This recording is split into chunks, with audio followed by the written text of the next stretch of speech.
Hello and welcome to day 13 live reactions of the G1 Climax.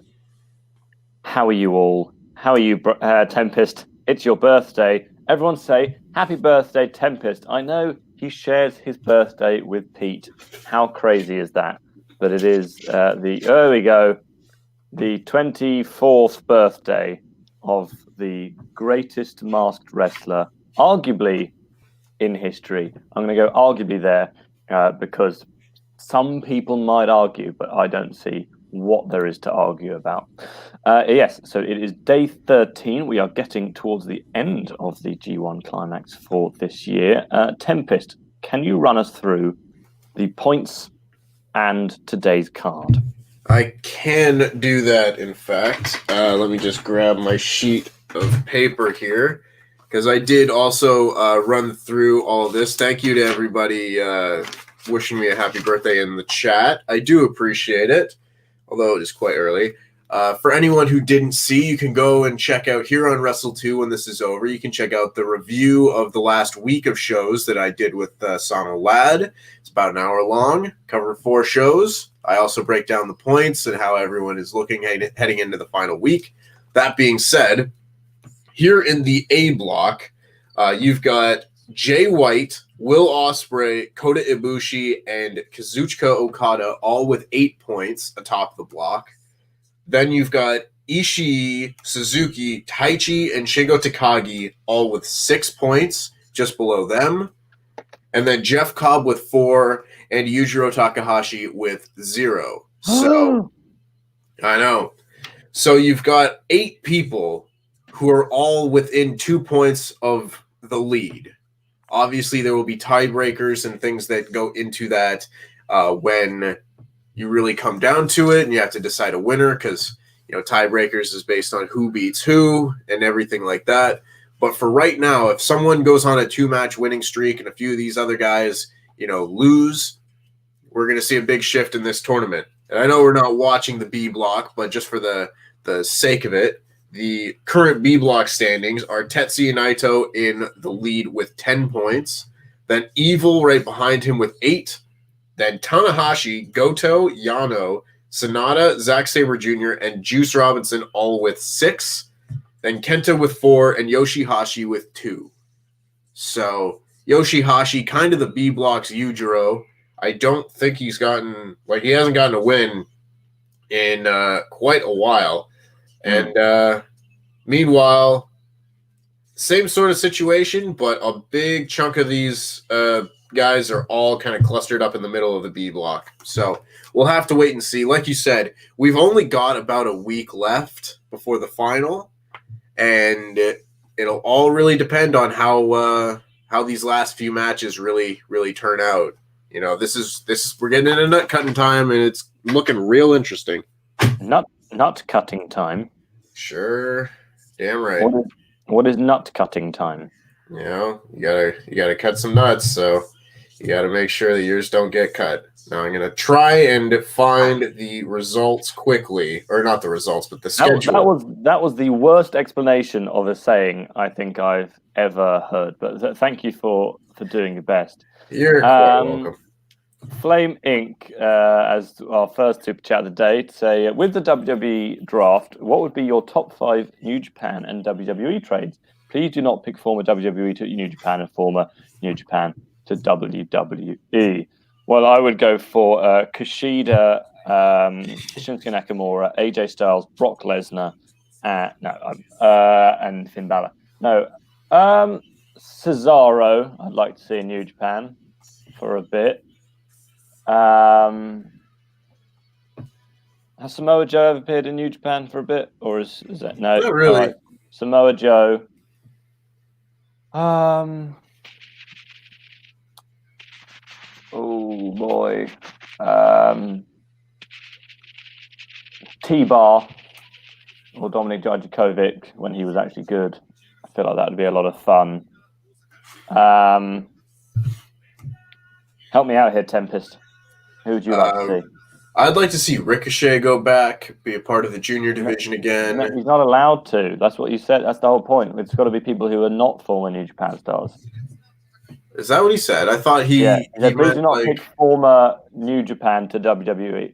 And yeah. yes, So so I people think who I think he means that people like Shinsuke who have already been in New Japan, you can't send them back. huh. Well, what I got out of that was like don't pick like I thought he meant just current stars like don't pick former WWE stars and send them somewhere. But okay, like if that's the case, um, for that matter, I would probably I know he hasn't really been there, but I'd say someone like Daniel Bryan, I think would do well in New Japan. Have him face Zack Sabre Jr. Yeah. Can't really think of anyone else. And the other way, like you could pretty much put any of the sort of top 10 guys in New Japan in a WWE. I think you'd have a lot of fun. I mean, Ibushi, Okada, and Jay White, I'm sure would be very good. Yeah, I mean, pretty much the entire upper sort of mid card of New Japan would do a good job. I wouldn't want to do that to them for obvious reasons, because I mean, have someone like Hiroshi Tanahashi go anywhere, and he's just fantastic. I would cry to see him not used well or anything like that in WWE. But I mean, Hiroshi Tanahashi against AJ Styles one more time, like I would pay to see that. Oh yeah. So we've got the Young Lion match in the ring. It's Yota Tsuji and Yuya Uemura. But the card for today's show is set to be Tomohiro Ishii against Jeff Cobb in the opening match. That should be stiff as a horse. Jobber JJ's not here to say it, but I'll do it. Jay White versus Yujiro Takahashi, an all Bullet Club match, so that'll be at least a little interesting. Will Ospreay versus Taishi. Kota Ibushi against Minoru Suzuki, which should also be stiff as a horse. And then in the main event, for the very first time ever, New Japan's gift to me for my birthday, Kazuchika Okada versus Shingo Takagi. Yes, let's hope that Okada... I mean, Okada hasn't, I would say, had the best G1 in terms of match quality. Certainly not living up to his standards. I know he is struggling with a back issue at the moment, but certainly, yeah, he has been a bit underwhelming. But he could possibly just be saving his strength for later in the tournament. But also, he has, of course, been using the terrible money thingy mission move to finish matches, which is very dull to watch, especially compared to the excitement that the Rainmaker always brings. So we've got Flame Inc. asking what the standings for the C block in this tournament is. I'm going to do my best. I saw someone, I think Chris Charlton, tweeted what the standings were between the Young Lion matches. That's about as close to a C block as you're going to get without an undercard on these shows. So let me try and pull that up quickly. Well, I mean, I think Flame Inc.'s being a joker, or maybe Flame Inc. is a C block. Ooh, got him. Is a C block like a T bar? It is a bit like that. Christopher Jazzcat has had another super chat say, "Happy birthday, Tempest. Here's a $5 to say thanks for the coverage. Hi, Andy." And I can't read that last bit. It doesn't make any sense whatsoever. I'll read it. It says Zack Sabre Jr. is the best. Haha. No, it doesn't say that. Oh dear.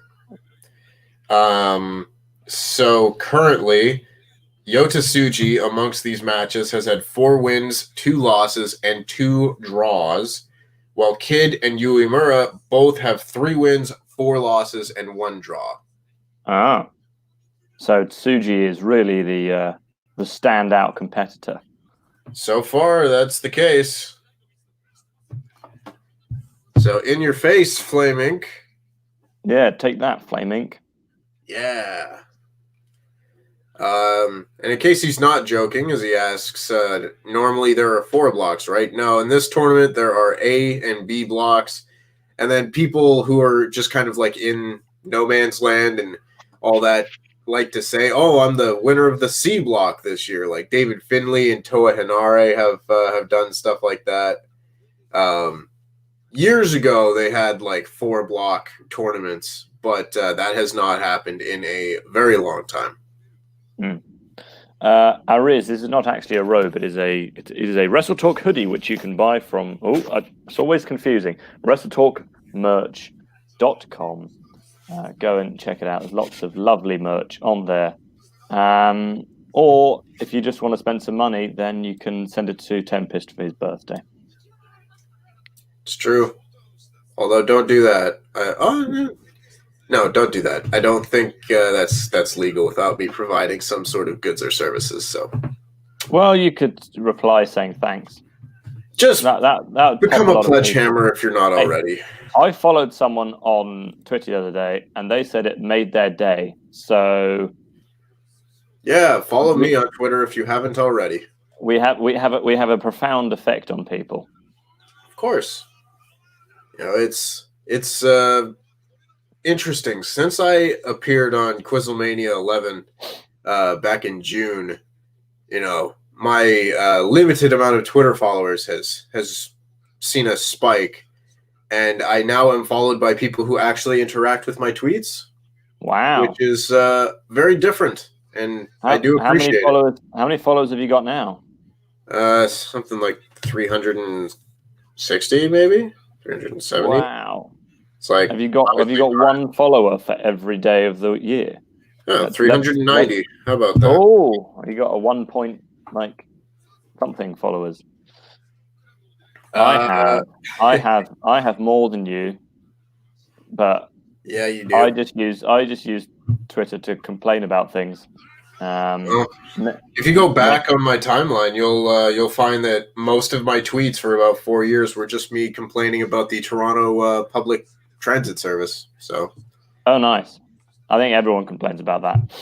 Oh, I don't know. Toronto's particularly bad. Mine tends to be about people wearing or not wearing face masks, or people complaining about staying inside now and then.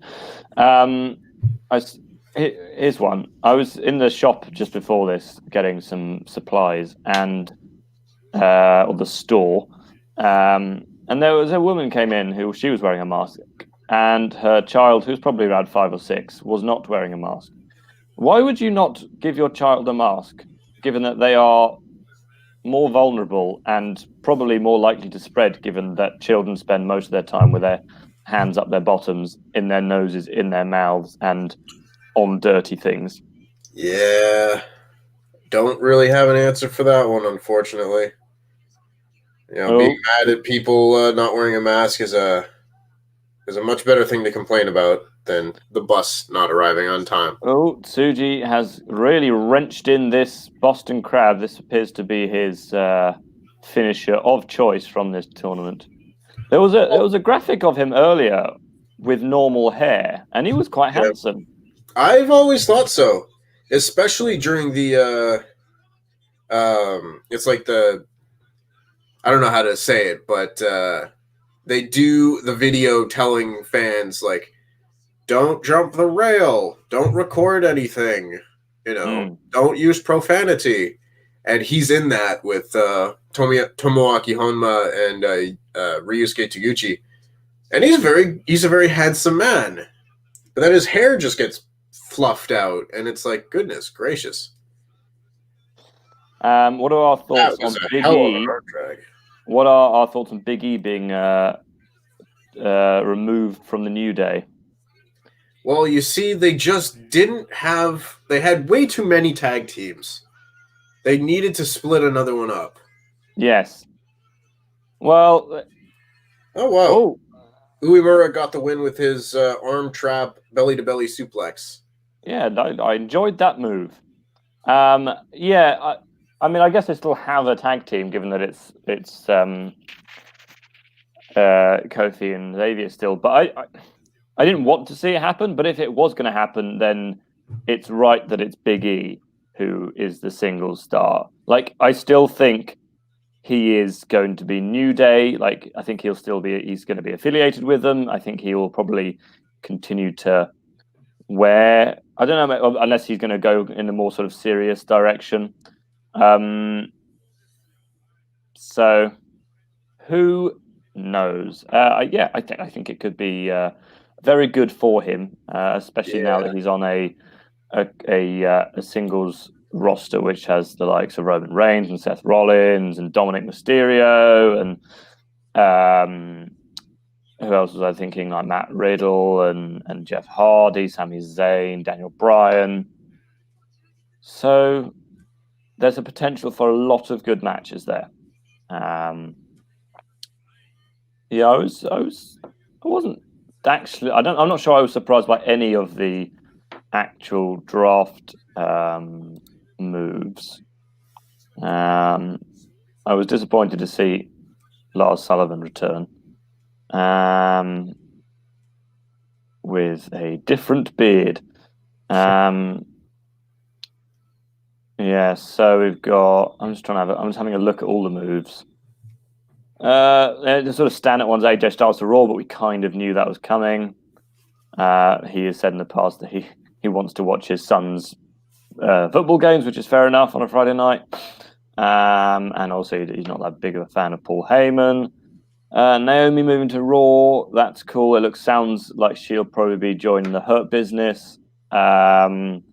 Bianca Belair to SmackDown, I think that's very good for her. I think she could be having a lot of success on SmackDown because she's kind of fizzled out slightly on Raw, and she is so good and so kind of naturally sort of, I don't know, athletic and kind of she just looks like a star as well, as she carries herself like one. Joe's and Mandy Rose to Raw, we knew that already. Miz and John Morrison to Raw. Kofi Kingston and Xavier Woods to Raw. So you got to hope that on Monday a bunch of Raw tag teams are going to have to move to SmackDown, because otherwise, who else is that? We've got Nakamura and the New Day, Nakamura and Cesaro, Heavy Machinery, the Lucha House Party. Ugh. Is that it? I think so. Certainly nothing else comes to mind. Unless we're going to get... the Mysterios. Sure. The Usos, if they kind of rejoin each other after this feud between Jay and Roman. But enough about WWE. The first match is about to start. It is the Stone Pitbull Tomohiro Ishii against Jeff Cobb, who is not Australian. He's from Hawaii. Yeah. So Valib in the chat here has asked that I put on my Roman Reigns hat and then my birthday hat. So we're gonna try this. See is this your OnlyFans?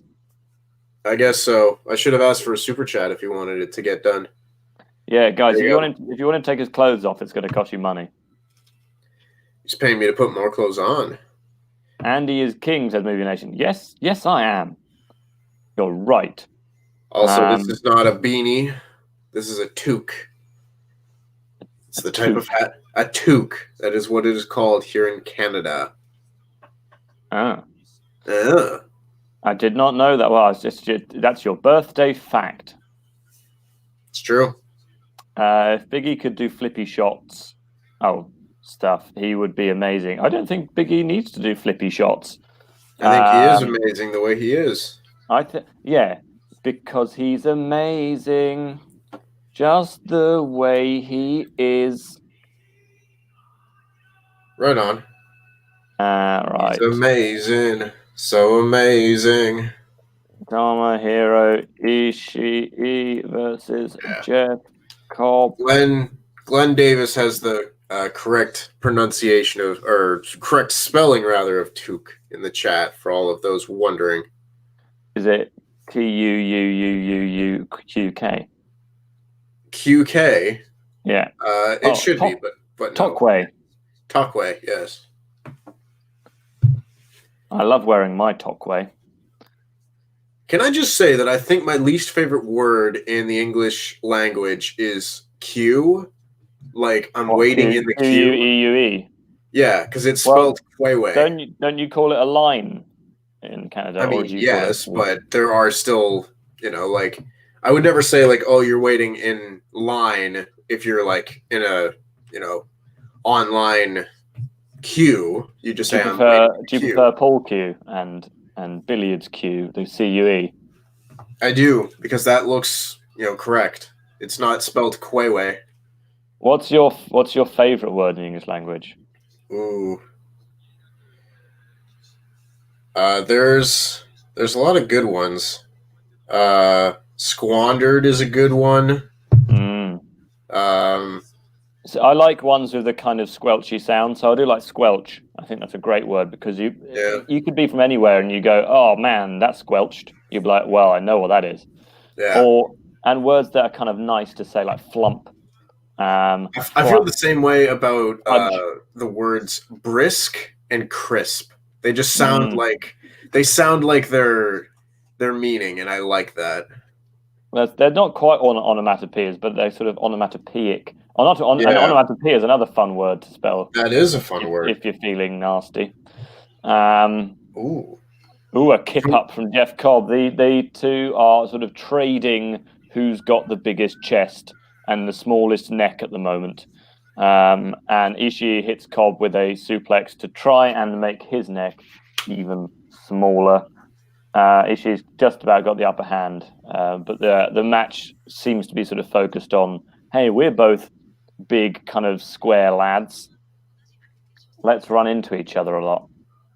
Abhinav in the chat wants to know what. Well, at first he wanted to know what your thoughts of Jay White are, and then he said, "Who's the best heel in New Japan, and why is it Jay White?" Well, it is Jay White. The best heel in New Japan is Yujiro Takahashi. He keeps losing, and he's eventually going to annoy someone by winning. Could be today. Never know. Seth Morgana says Smeg. Smeg Morgana. Thing is, because Luke says Smeg so often, I don't know whether people just think it's a thing that Luke says. No, I've heard British folks say that word. It's because it's from the TV show Red Dwarf, which was popular in the 20th century, the late 20th century, where they would sort of substitute it for the word sugar honey iced tea, and other things. But I mean, its literal meaning is knob cheese, which you shouldn't have. No, get yourself checked out. Make sure you keep it clean. Although in America, it's much less likely for you to have it because of the tendency to remove one certain part of your body. Snip, snip.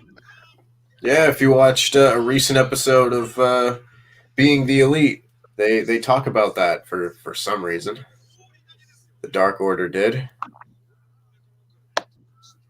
Abhinav in the chat says, is Gato versus Dick Togo the match we all want to see? I have no interest in seeing that match.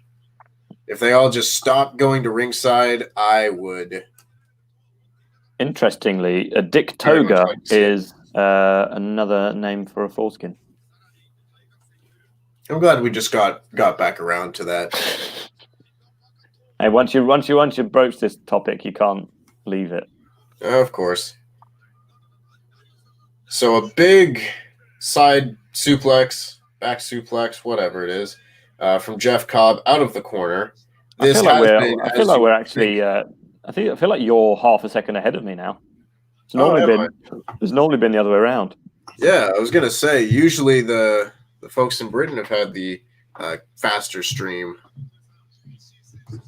Antonio Correa says thoughts on a possible AEW and New Japan partnership, given what's happened on Dynamite. Sign me up. I'm tired of being teased. I want to see it.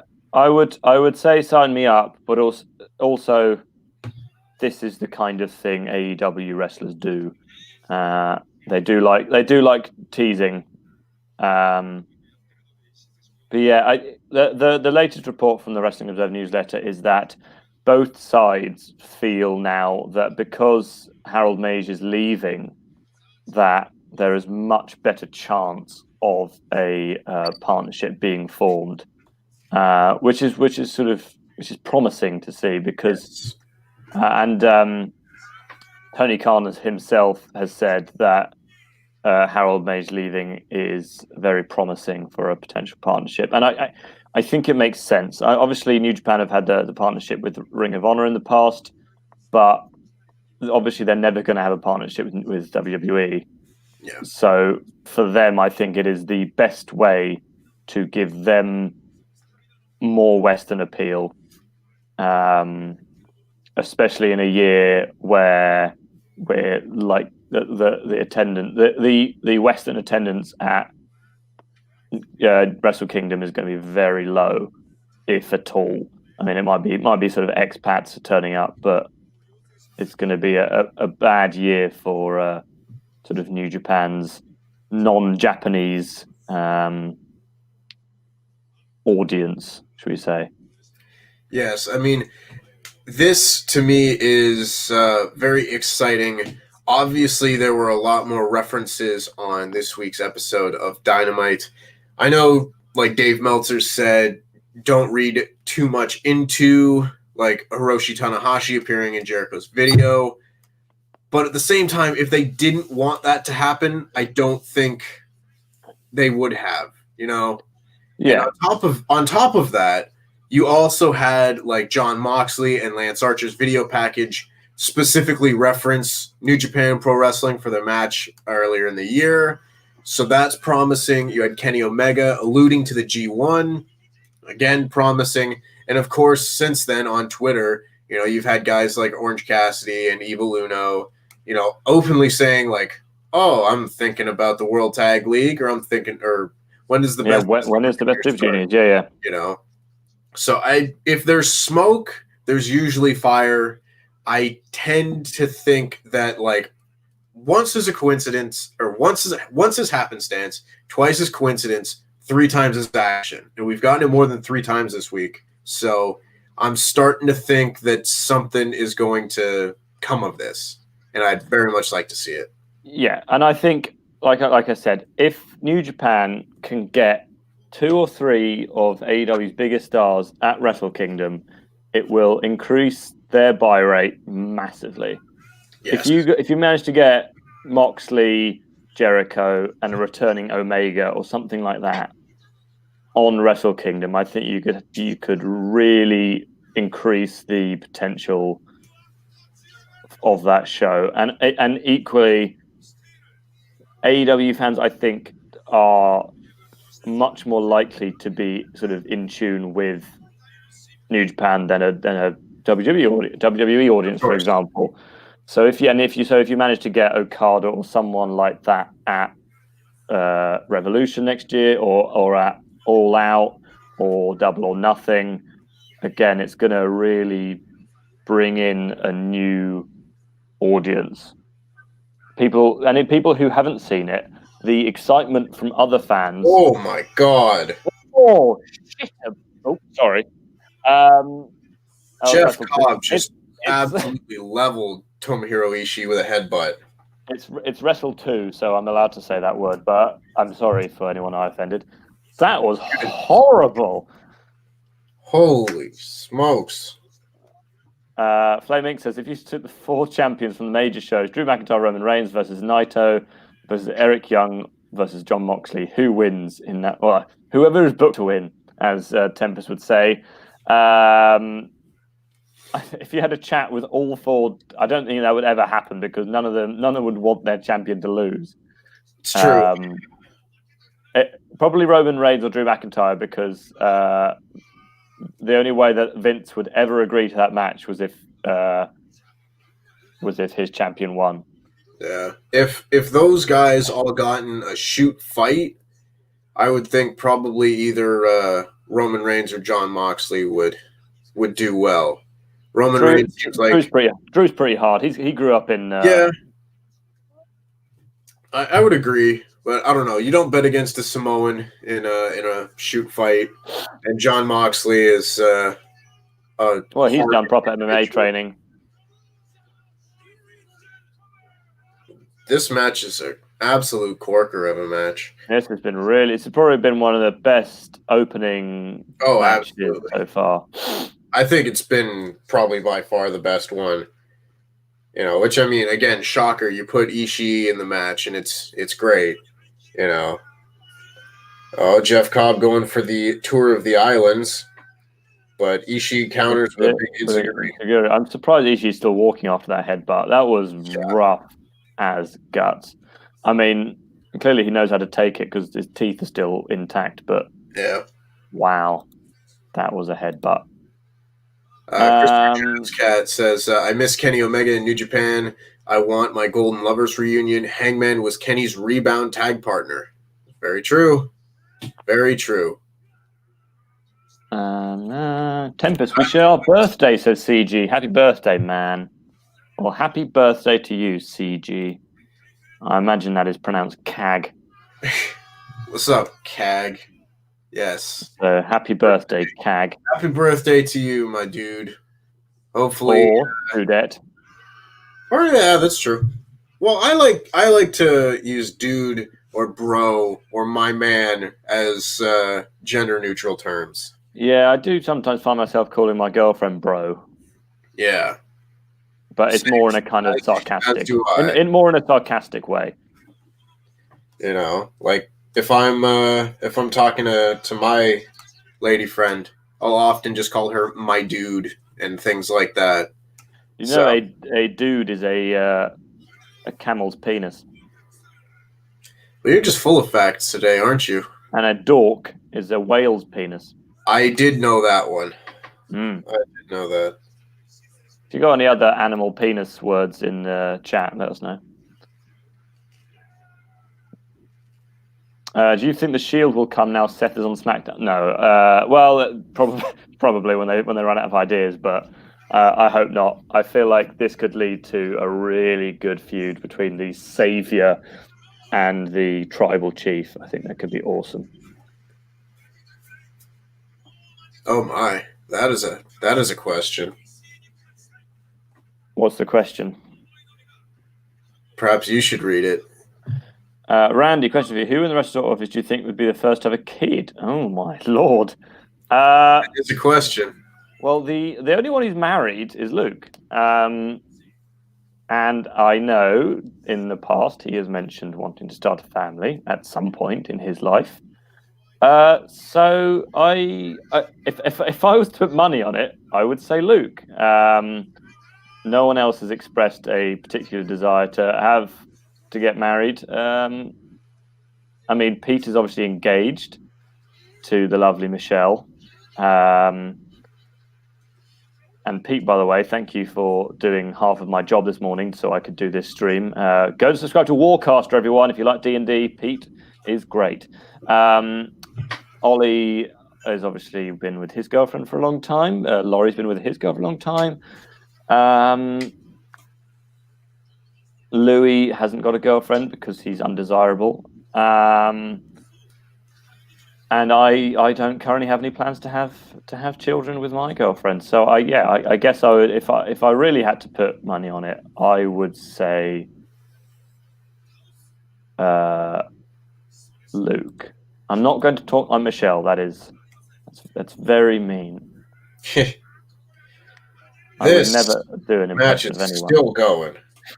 It is still going. Oh my god. Oh. Ishii has killed Jeff Cobb with a headbutt. The selling in this match has been great. There's just the complete dead waiting.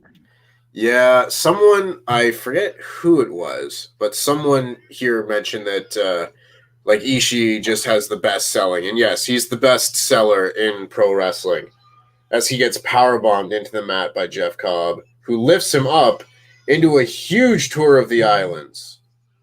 Blimey, O'Reilly. Well, his shoulder was up, but yeah, that's 3. His shoulder was up, but in that circumstance, it's kind of like, I mean, he's clearly pinned. Yes. Absolutely. Wow, that was a great match. That was excellent. My birthday has already been made better. Fabulous. Well, it's going to be made even better because I think Jiro Takahashi's up next. Yeah. Whatever. Bless you. Minhaj says, who in AEW would you like to see have a match against Ishii? I would like to see Pac versus Ishii. He says, everyone. Bless you. Everyone on the roster could have a fantastic match with Tomohiro Ishii. I don't think I've really seen Hangman Page have a singles match with Ishii. I'd like to see that. You know, Jon Moxley and Ishii had their 5-star match last year. That was one of my favorite matches of the entire year. Just excellent stuff.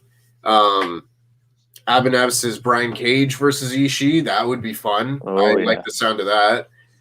Same thing with Lance Archer, Brody Lee, Miro, all those big, thick, stiff as a horse type guys. They would be very good. Everyone would be very good. Ishii's just phenomenal. You know what? Darby Allin. Let me see that match too. Brody Lee Ishii. Darby Allin versus Tomohiro Ishii sounds like just a bucket of fun. Eddie Kingston, that's another good one. Oh, yeah. Oh, yeah. This is why we need this partnership. So we can have the entire roster have a gauntlet match against Tomohiro Ishii. Oh, goodness. Or then we can just have NXT Japan. On the other hand, no. Let us not have that. Also, I want to give a shout out to the WrestleTalk team for sending me a gift card for my birthday. That's very kind of everyone. So thank you to anyone who was behind that. It was me and Ollie. There, I said it. I've given the game away. Oh well, I was gonna give praise and thanks to the entire team. Well, I guess I'll just give it to you two. It was just us. I'm glad you didn't send me a book like you sent to Louis. It was the Just Us League. Hey, the book was a fantastic gift, and I'm sure Louis enjoyed it. I'm sure he learned a lot. Clearly it's something he's been suffering from for a long time. Suffering succotash. So that now brings Jeff Cobb up to 6 points. So, did he start with 3 losses? Was it 3 losses in a row? It might have been. I'm pretty sure his first win came against Jeff Cobb, although that could be wrong. It all blends together. Jeff Cobb's first win came against Jeff Cobb. That is, I mean, I guess you gotta defeat yourself. It's really all blending together now. All the people are just blending together. And speaking of blending together, Takahashi's up next. So, which means my tweet is going to read Jay White up in action up next. It's like when you know that an AEW guy is going to be involved in just like a squash match or something, and they don't announce the opponent. They just say, "Oh, Jon Moxley in action." Yeah, it's like we got to advertise him for the show, but. And Flame Inc. Says, I guess they missed it. So again, Ishii versus Ziggler. I'll take that just to see Dolph Ziggler get killed, like he did against Goldberg at SummerSlam 2019, which I was there for and had a great time watching. Anytime I can watch Dolph Ziggler just get broken in half by Goldberg, I'll take it. That was one of the better things that Dolph Ziggler's done in the last few years. And Goldberg, for that matter. When I see your true colors shining through, I see your true colors, and that's why I love you. So don't be afraid to let them show your true. We should make an a cappella band. Sure, let's do it. Tempest, Antonio's asked you to name 3 players from Lazio, and he said happy birthday. I'll let you think on that for a few minutes. Boy, we're here again. We're doing this. We're doing this again. Just so you know, Antonio, this will be the last one because he doesn't know any more football teams. Absolutely not. I couldn't name 3 people off of like the Toronto FC team, and I live here. But what can you do? Oh, that's interesting. Jay White is coming out in a headband and his T-shirt as opposed to his jacket. And he's got shorts on. He does not appear to be taking this seriously at all. Why would you? I mean, yeah, he's not dressed to compete at all. He's got sweats, running shoes. How much you want to bet he gets beat right here? This is Yujiro's first win.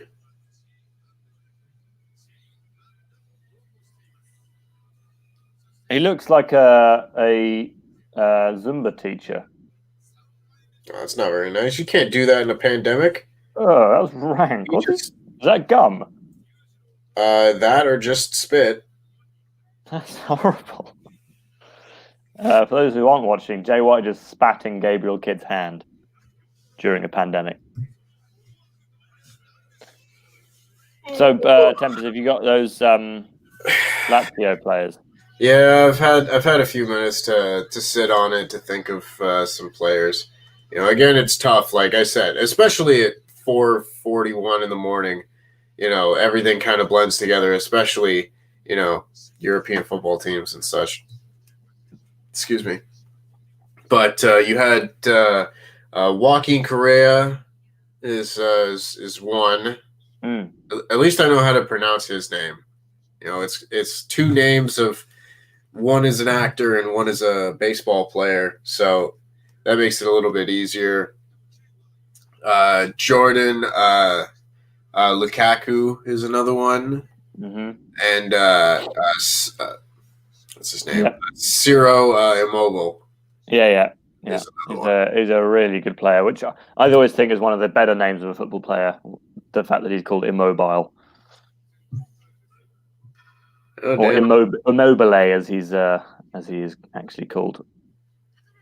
Have we missed something about Jay White, or has he just not taken this seriously? He's just not taking this seriously. It's kind of been alluded to over the last few days that Jay White does not see a threat in Yujiro. So this is going to be interesting. Flame Inc. says, did you hear that the Buccaneers locker room, Tom Brady threw a temper tantrum and another player said Belichick can't carry him anymore. He needs to learn to do things on his own now.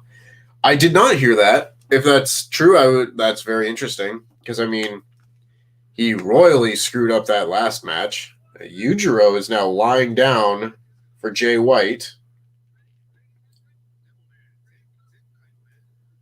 I see your Packers are having a good. Yeah, buddy. Good start. 4-0. We're on a bye this week, so can't possibly lose. But yeah, so it's you, the Bills, the Chiefs, and the Titans, who are the Steelers are unbeaten as well. Yeah. God, sorry, that was a giant bug just flew at me, and I reacted like a man. Oh, Yujiro kicking out before 3.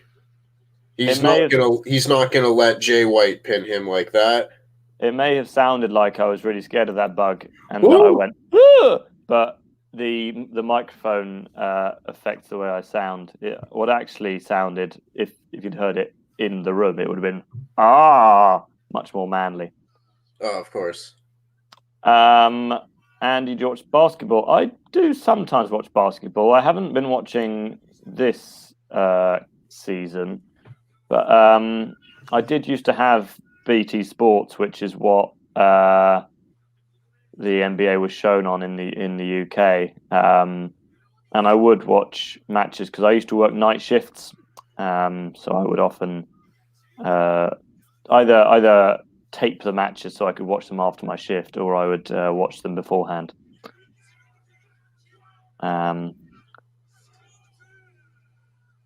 Goodness gracious! So I can't watch whole matches because there is something there's something about basketball I find a bit dull. The fact that it is like, at least in like American football, different things happen. Like obviously in sport, it is the same thing. I mean, that's what sport is. It's the repetition of things, but there are different Jay ways. White hit a low blow. Jay White's The referee literally saw him do it and didn't do anything about it. Yujiro's Jay White a run for his money here. But no, basketball is very repetitive, I find. Oh. 1, 2. Oh, Jay White keeps... Okay, so the story of this is clear that Jay White's going to have to start taking this seriously in a second. Yes. Push Yujiro! Push Yujiro! No. Flaming says his New Orleans Saints aren't doing so hot right now. Well, that's what happens when your number one receiver gets hurt and your quarterback is old as hell. Oh, that'll do it. There you go. Jay White wins it.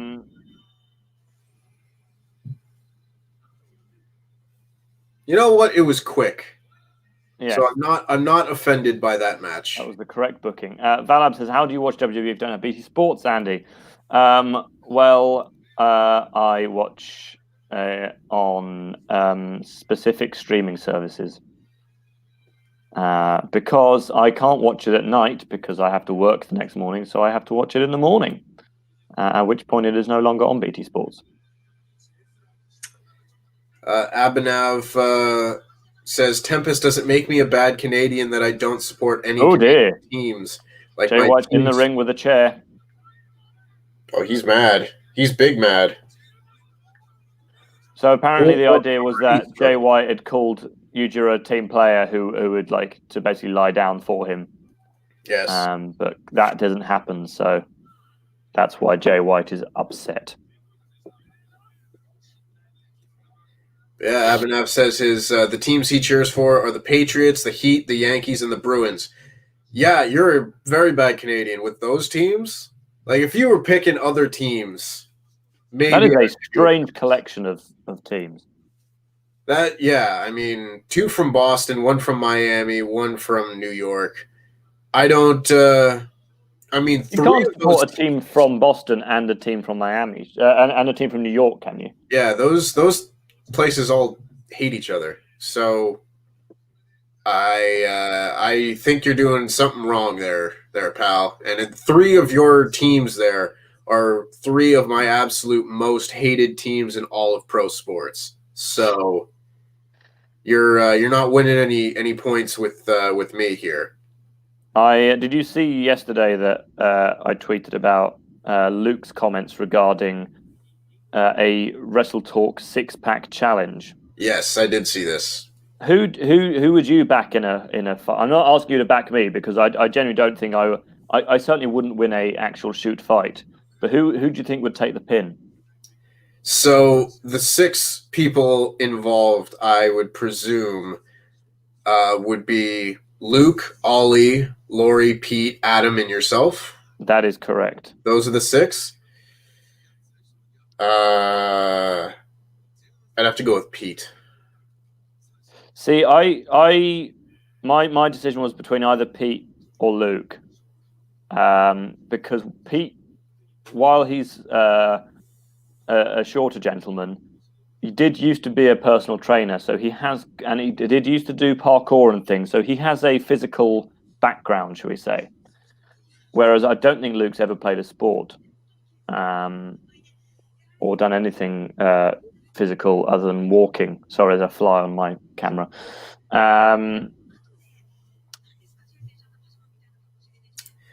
Oh dear. Whereas I'm fighting, but I could certainly run away for a long time.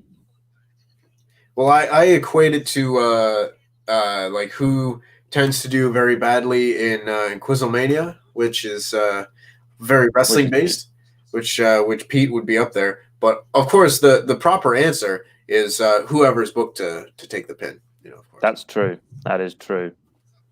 Oh, by the way, the commentators are currently talking to each other. They're saying, "Oh, wow, have you seen the WrestleTalk live stream of the night 13 of the G1 Climax. Oh yes, I've actually got it on my screen right now. Andy and Tempest have been talking about animal penises, smeg, sports teams, and who would win now of the WrestleTalk 6 in a 6-pack challenge. And she's saying, "Oh yes, Andy's incredibly handsome." Yes, of course. I just wish I could see what was under that mask of Tempest. That's tough, man. Everyone wants to see it. We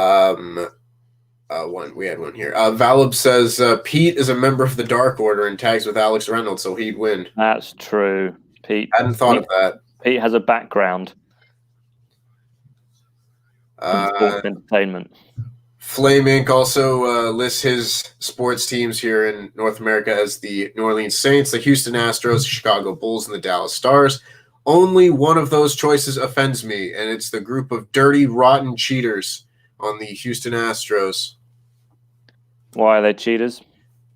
It was an actual scandal that came out last year that didn't they win the World Series? Yeah, a few years ago, and they did it by cheating. They're a big group of cheaters. They would in their home ballpark. They had a camera pointed at like the pitcher and the catcher on the other team, and when they would do the signs to say what pitch they're going to throw, like if it was a fastball, which is the first pitch, before he threw it, someone would be watching the screen and they would have a garbage can and they would go bang. So the batter would know the fastball's coming.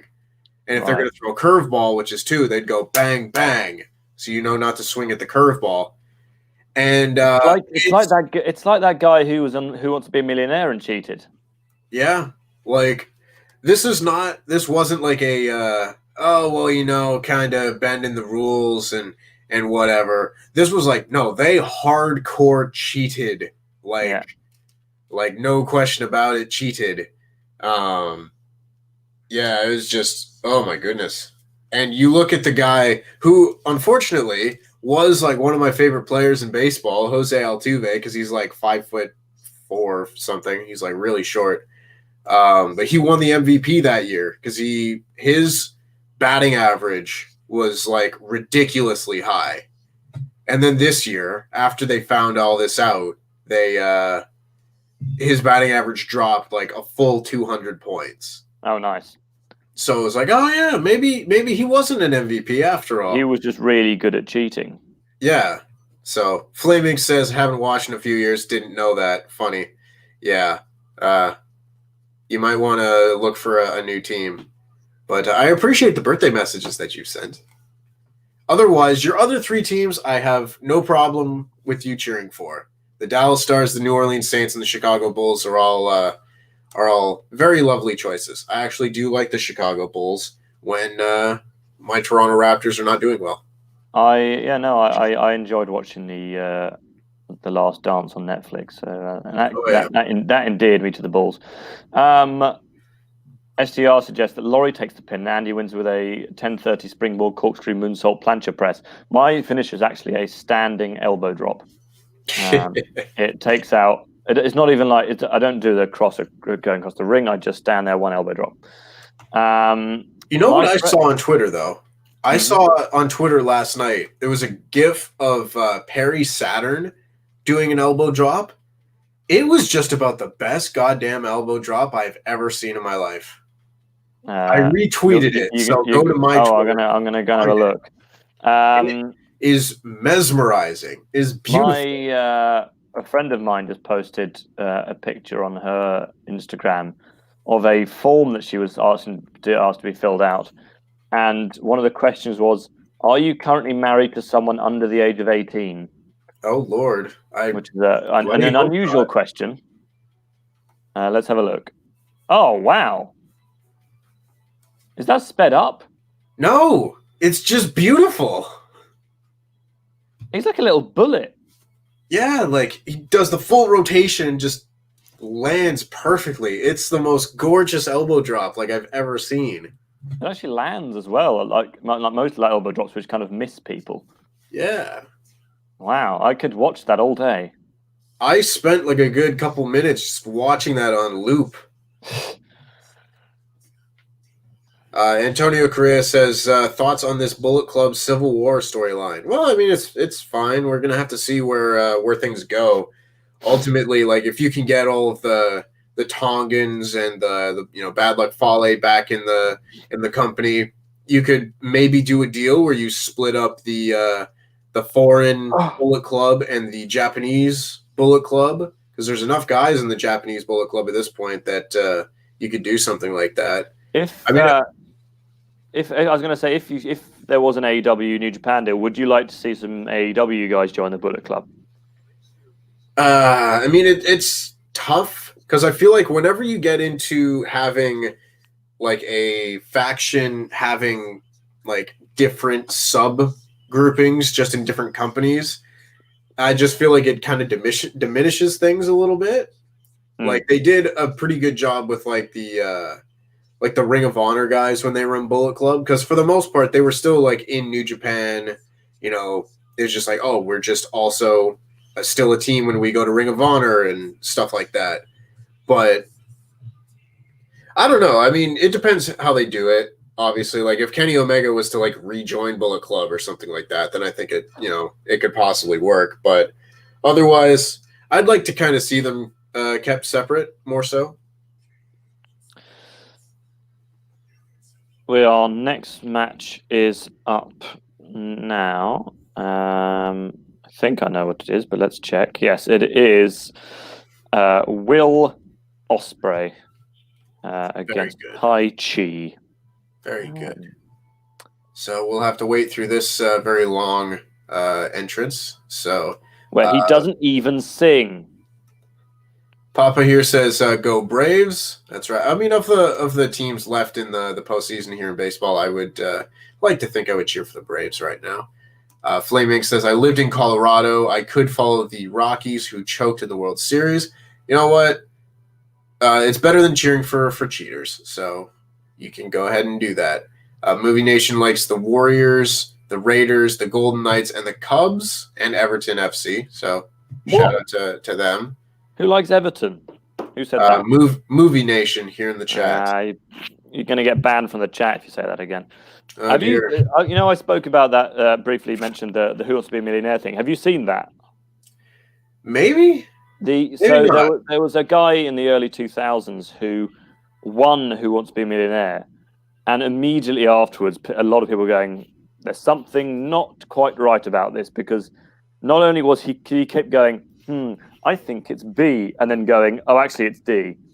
Yeah. Like he would, and then almost every question he was saying the wrong thing, and then going, actually, no, I'm going to change my mind. I'm going to go for that one.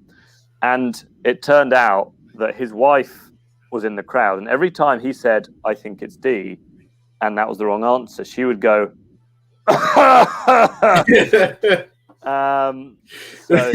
he never won them. He maintains to this day that it was not a scandal, but he never got the money because it was very obvious, and there's been a film recently made about it. So it was arguably one of the biggest scandals in history. There was an American game show. I don't know what it was called, but someone had mathematically worked out how to play the game, and I can't remember what it was.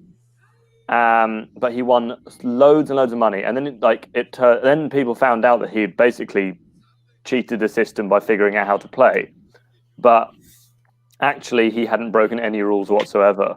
Yeah. So he got to keep the money. He was just people... He was just no. I think it was he figured out the Price is Right. So he worked out basically how to play the game like to a T. His guesses on items were within dollars of the actual answer. People were like, what the hell is this guy on? But it's just he had memorized all these things and just knew exactly how to play. And he just there you go. Price is Right. Price is Right. Price is Right. Yeah. I said Price is Right before everyone else started saying it. I know you did. But yeah, it's like the people that get kicked out of like the carnivals because they figure out how to win the carnival games, which is ridiculous because it's like, but the whole point of a carnival is that it's a massive scam. Yeah, exactly. I didn't get kicked out, but I was told you're not allowed to play this game anymore because there was a game at the Canadian National Exhibition, the CNE, here in Canada. And as far as I know, I think it's like a fairly common little game where you have, it's like a rope ladder, right? That's connected at the top and bottom, like it goes to a point, so it'll turn like this, like on its side, like it can flip over. And it's kind of horizontal, but on a slight angle, and you need to be able to climb up this rope ladder that can turn to either side, get to the top, and hit like a button. And like one year, I just figured out how to do it. And I went and I won because they had two setups of the game, and I went and won the first one at the first spot, found the other one, won there, and then later in the day came back to the first one and won a third time. And they were like, no one wins this game, but this guy, I think you've been here before, you're not allowed to play this anymore. Well, yeah, so I managed to win 3 little stuffed dragons, one of which I went to ex-girlfriend. So I went to Wonderland in London last year, and and obviously I got to win my girlfriend something. Of course. So and I found that there was this. So the things that I'm good at in life, there aren't many, but one of them is throwing. Darts. So I can throw darts and I can throw balls and things like that very accurately and far and hard. And the first game was there was the classic throw something at some cups. Yeah. And you got 2 shots. If you knocked all of them off, then you would win the big prize. So it was a bean bag and some metal cups. Yeah. And I did it the first time, and just to I did it twice. So I did the first time to try and sort of figure out how to do it. And the second time, I knocked over like all but 2 on the first one. And then the throwing distance was so short that I was like, so I just kind of knocked the last 2 over, and I won this giant teddy bear. Oh my goodness. That. Yeah, which is the same size as her. And then the second game I played, I found that they had a darts game, and I play a lot of darts. Yeah. And like the distance between me, I think the difference between a darts board and you in a normal game of darts is a couple of meters or 2.5 meters, on that. And the distance here was like 1.5 meters. And it was just you had to hit the bottles, like the kind of paper bottles on the wall. And if you hit like 10 out of 15, then you'd get the big prize. And I think I hit 14. Yeah. It was just so easy, just kind of right there. It was quite strange. Seth Morgana says, "Isn't New Japan Pro Wrestling on?" It's like, yes, it is, but Taichi takes 10 minutes to do his entrance. They've only just started. And also, aren't you watching it yourself? Goodness gracious. Yes, Seth, we will now actually pay attention to the match. It's just Taichi takes forever to start. Yes. Ospreay has taken control early on. Taichi is outside the ring, but I feel there you go. I thought that might happen. Ospreay jumps at Taichi, who hits him with something. I didn't quite see what it was. I think it was maybe it was the ring bell. Oh, it was the ring. It was the ring mallet, which is up his bottom now. He's choking him with it. Honestly, the referees in New Japan are more stupid than they are in WWE, I would say. It's true. It's probably the biggest drawback of New Japan is this is just like They go so overboard with it. Like this match, the referee is currently taking a bump. He's been pushed slightly, and he's sold it like he's been kicked in the kidney. Valib in the chat again said carnivals are for marks only. That's where the term mark comes from, commonly known fact, but I'm sure there are people who don't know. It's true. That is where the term mark comes from when they used to wrestle in carnivals, because they would people would follow other people around, and they would pick out Mark people them. that they would mark them as people who would be gullible, and you could take their money easily. I'm terrible because I'm so competitive that I will just keep trying something. Yeah. There was one game I think I spent about £20 on because I wanted to win a big Pikachu. Yeah. Which was you had to throw a ball off a back wall and into it was like a kind of backboard into a thing, but the backboard was incredibly springy. Yeah. And the ball was plastic and very springy too. So you had to kind of put so much backspin on it and get it so high, and then it gets kind of like this glance off the wall to go in. And I just could not. I got it once, but they said that the ball would hit underneath the pot where I had to hit. So I never won it. And my girlfriend literally had to tear me away from it because I would not stop spending money on it. Yeah. I mean, carnival games aren't meant to be won. Tai Chi is now taking control of the game. Just lastly, the last note on carnival games: if there's a coconut shy, I will win a coconut. That is something. I always think that if I'd been born in America, then I would have been a good baseball pitcher. Oh yeah. Well, give me 1 second. I'll show what I won from a carnival. All the stuff I won is still at my girlfriend's flat because it was too big for me to put in my car. Ospreay is now fought back. They are trading forearms, and Tai Chi slams Ospreay to the canvas. Oh wow! Oh wow! These are my two children. Are you going to give one to your girlfriend later? Wasn't really planning on it. I used to have 3, and I gave one of those to my ex-girlfriend. So. Oh yeah, you should. Maybe that's not a good sign then. It's true. This one is named Malchior, and if anyone in the chat can tell me what that's a reference to, you win today's wrestling.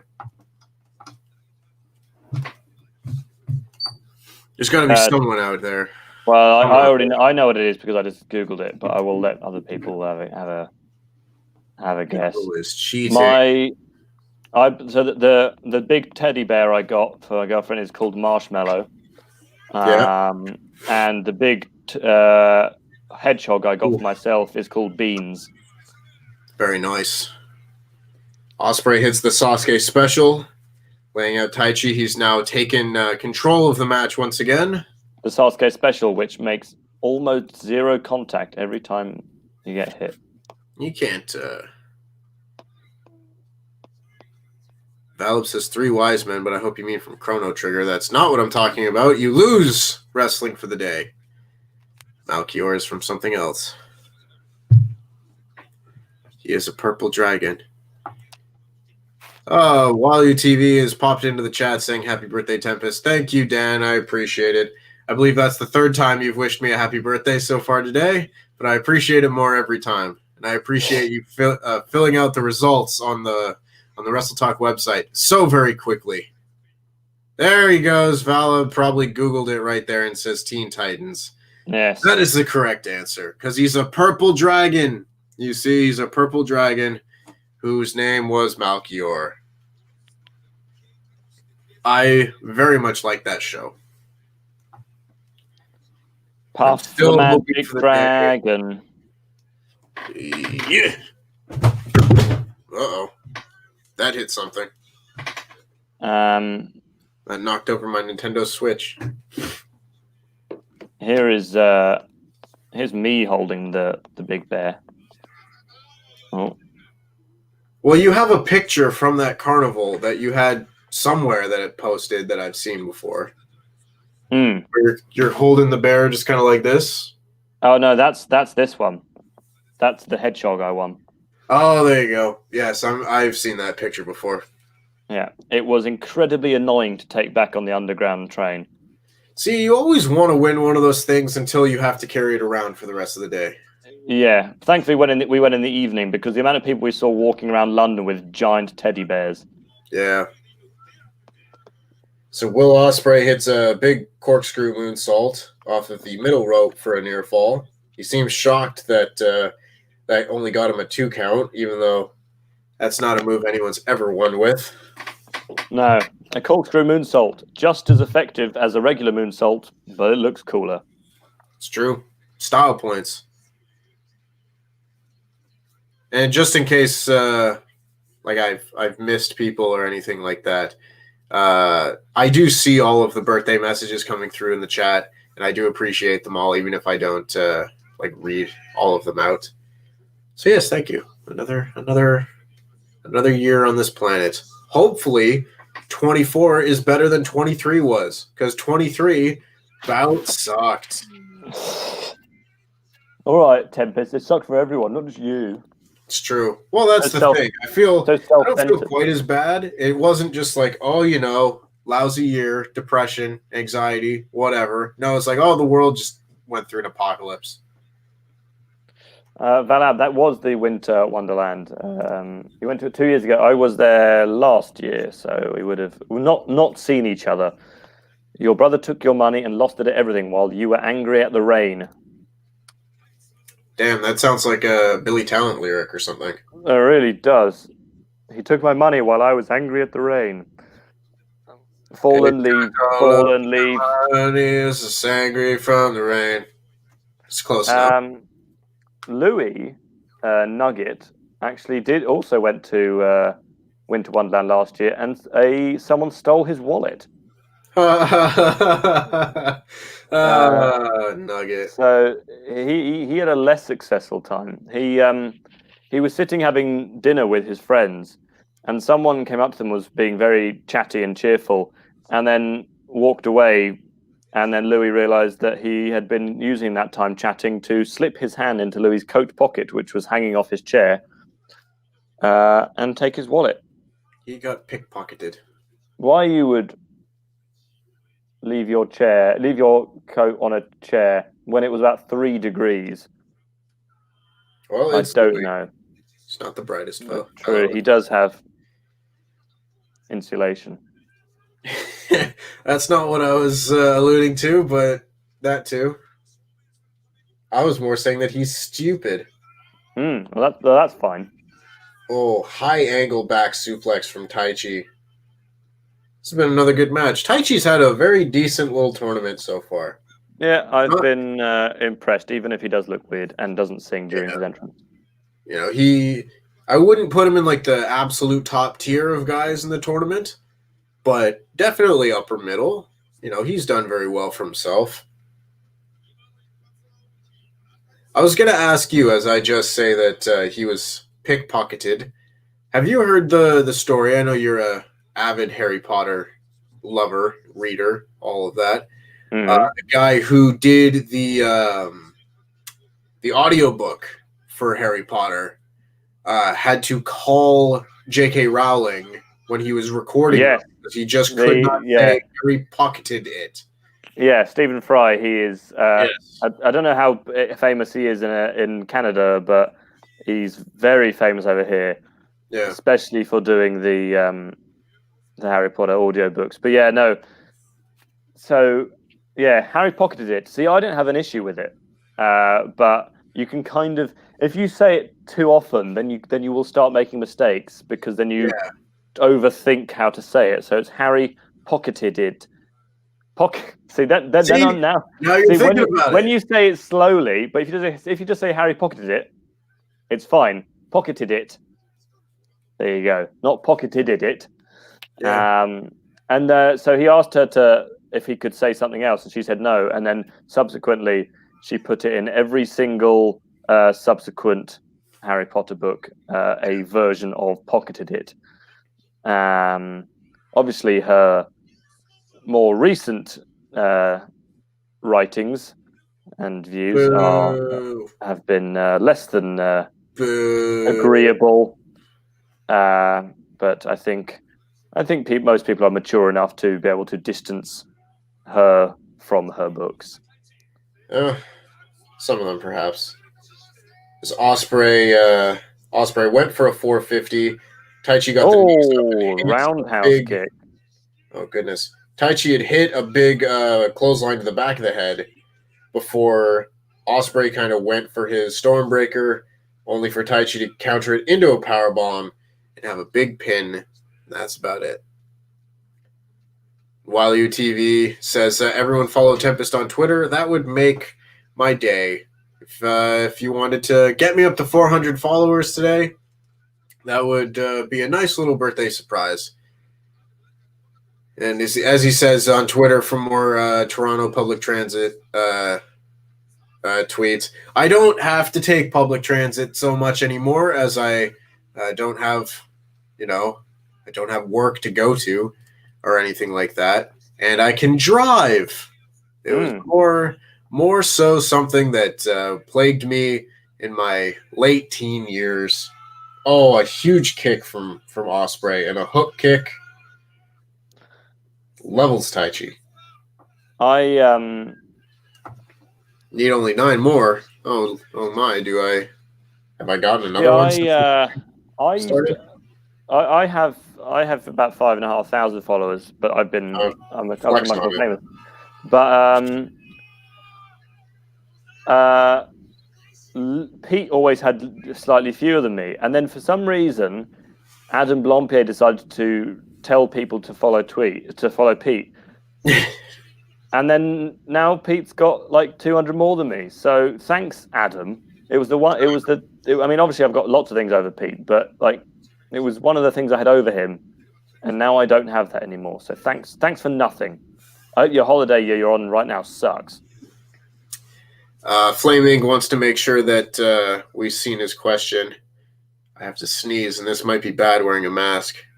He asked if we heard that Ken Jennings might be taking over Jeopardy from Alex Trebek. See, I've only ever watched one episode of Jeopardy, and it was earlier this week. So that's not a question for me, because I do not know who Ken Jennings is. He's the guy that is like the Jeopardy master. He's won a lot of money on Jeopardy. But I like Alex Trebek. I don't want to see him go. The one thing I really took away from not happening. Oh my god, this is torture. Oz Cutter. Oh, kicked out. But the one thing I really took away from Jeopardy was that there was a commercial break every 2.5 minutes. Yeah. It was genuinely quite off-putting. Ospreay hits the hidden blade. He seems to be ready to put Taichi away. And he hits the Stormbreaker. That'll probably do it. 1, and it will. 2, 3. So Will Ospreay, Tempest, where is he now in the tournament? Well, right now, Will Ospreay should be right up at the top. Will Ospreay has reached 10 points. The other fellows... It's like, yeah, Ospreay and Jay White should both have 10 points and be atop the block. Kazuchika Okada has yet to wrestle today, and Kota Ibushi has yet to wrestle today. They were the other ones who are up there at the top of the block. Mike Jones has a question for you that I actually am quite interested to hear your opinion of. He says...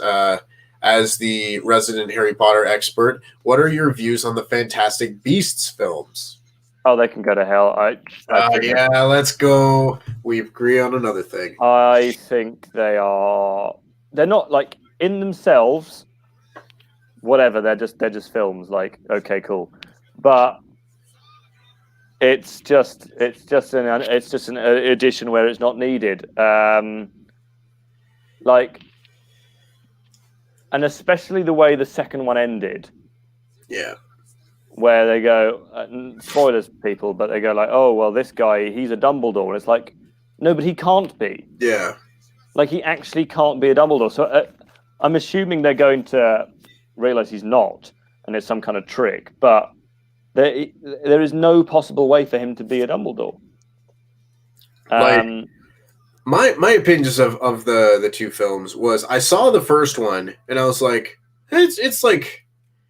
See, I watched the half of the first one, and I've watched the second one, and I just like, that was a perfectly enjoyable 2 hours.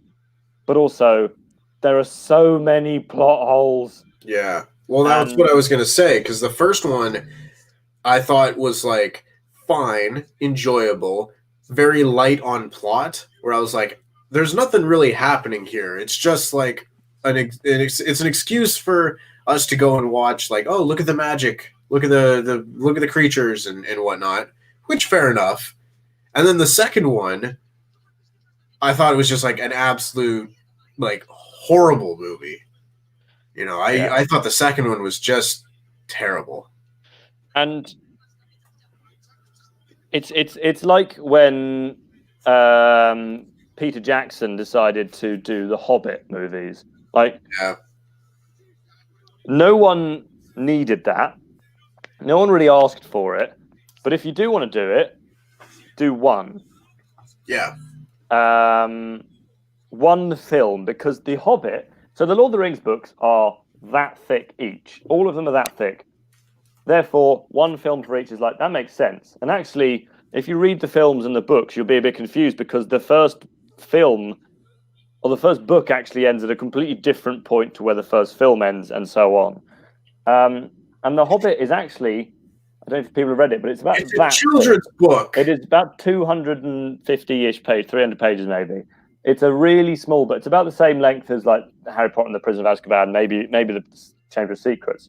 And they managed to stretch this thing out to 3 films by adding loads of stuff that simply does not happen. Like, not even just 3 films, 3 3-hour films. They turned a 200-page book into a 9-hour series. There's the white orc isn't even in the book. Yeah, he is dead. Like they say, Azog died, and it's like, he actually did die. And the fight at the end, which is the entire final movie, in the book is Bilbo gets knocked out and then wakes up after the fight. So that was entirely imagined, the entire fight scene. All you come back is, oh, this guy died, this guy died, this guy died. I'm not going to spoil everything, but for people who haven't read or seen it. And it's the same with, no one needed the Fantastic Beasts. Yeah. Like, there are films that I would like to see. Like, I would like to see a almost how Gryffindor was found, like a sort of Gryffindor founders film about the Gryffindors they're in, and maybe a film about James and Lily at school, just a little one, or like a more kind of detailed look at how Lily and James came to die at the hands of, like, the kind of final year of their lives. And it's the same with Star Wars. Like, there are some films, like the most recent Star Wars trilogy was a bit of a chore, but then there are films I really like to see, like the kind of what Darth Vader did between Revenge of the Sith and A New Hope, and then I know they're working on an Obi-Wan series. I really want to see that, and there are lots of different things, but that was always a film series, and that's always been a visual series. Whereas with stuff like Fantastic Beasts, you have to come up with a completely original story because that is not canon. Yeah. But anyway, solid rant. We're getting annoyed. It's Kota Ibushi against Minoru Suzuki now. Yeah, I mean, the nice fellow with the I think it was the Mandarin name we determined the last time is like, oh, just joined, but I guess we're talking about the Hobbits. Yeah, well, it's a long period of time between entrances and these type of things. And Antonio Correa says, Tempest, have a birthday song to you can sing it. Yeah, well, tell me the song. We'll get to it. Perhaps I will indulge you. You gotta know what it is first. I know that I talk about the Hobbit between each entrance. My girlfriend hates it. Oh yeah. You know, Like there are certain Rabbit hole. things, without going too deep down this rabbit hole, like there are Rabbit hole. things. There are things with like the Star Wars movies that I just take great issue with, where like the new movies that they've done are different to me than, you know, because like honestly, I don't enjoy like a full set of Star Wars movies like at any point. I like this one, I like that one, Yeah. whatever. Hate all the prequels. I like Rogue One. I like Rogue One as well. But it's like I like The Force Awakens. I like probably about half of The Last Jedi, and I didn't like Rise of Skywalker at all. The problems that I have with them are when, like, you have the original trilogy, which is great. The last one is not up to the standard of the first two, but still solid trilogy. And then you take the prequels, and it doesn't make any of the story better. It makes the story substantially worse, you know? And they just, if you're going to do a story in the Star Wars universe at this point, expand upon lore that we may have heard about, but we don't have an emotional connection to, you know? Like, oh, if you want to do like The Rise of the Old Republic or something like that, you know, something like that, that's something interesting because we've heard about it. You know, it could be, you know, really interesting, but we're not connected to characters there, so that Mr. Your humble servant. Yeah, and less racist Jamaican caricatures. And Antonio Correa jumps in again, saying, "Tempest, I have a birthday song to you. Tell me what the song is, Antonio. I don't know what the song is. You've said it 3 times. Yeah, he said Joyeux anniversaire. He was singing in French. Oh my goodness. But what was I going to say? Yeah, I mean, and also, well, there was also the character of Watto, who was very controversial as well. Have you seen the Clone Wars? There it is. There's the birthday message. I don't speak French. I'm going to guess this is happy birthday in French. It is. Have you seen the Clone Wars, the cartoon series?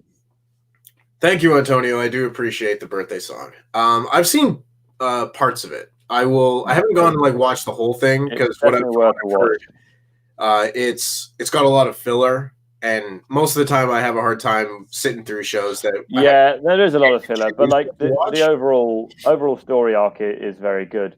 But now, before we start talking about wrestling again, my final opinion and controversial opinion is that the Marvel Cinematic Universe is incredibly overrated.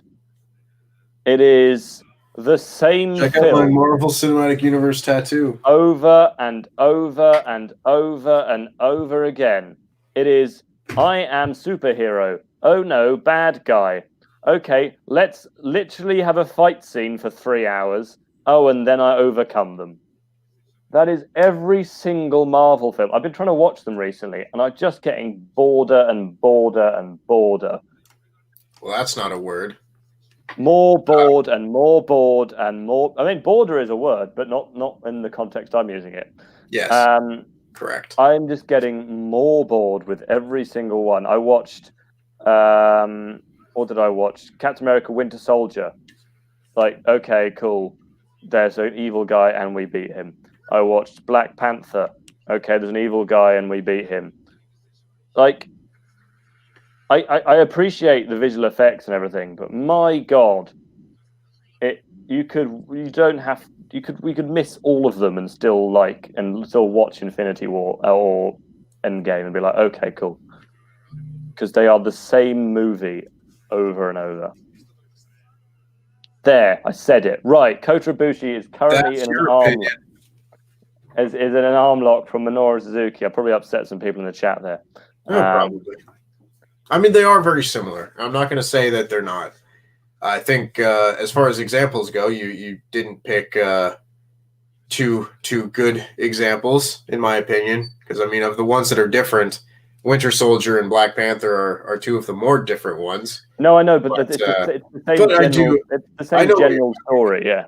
It is a formulaic system that they're working on. like Iron Man and Doctor Strange are essentially the same movie, but one of them is a wizard and the other is crazy. Is an Iron Man. He is a man made out of metal, but yeah, I find enjoyment in most of them. Maybe not some of the earlier ones, but what can you do? Faustus Zeltauskas, which is a great name if that's your real name. Just said I turned heel. I didn't expect a charming rom-com, Michael Brody. You can expect different things from movies, though. It'd be cool if there was a slightly different. I know, like it's comic book, which is It's gonna be different, though.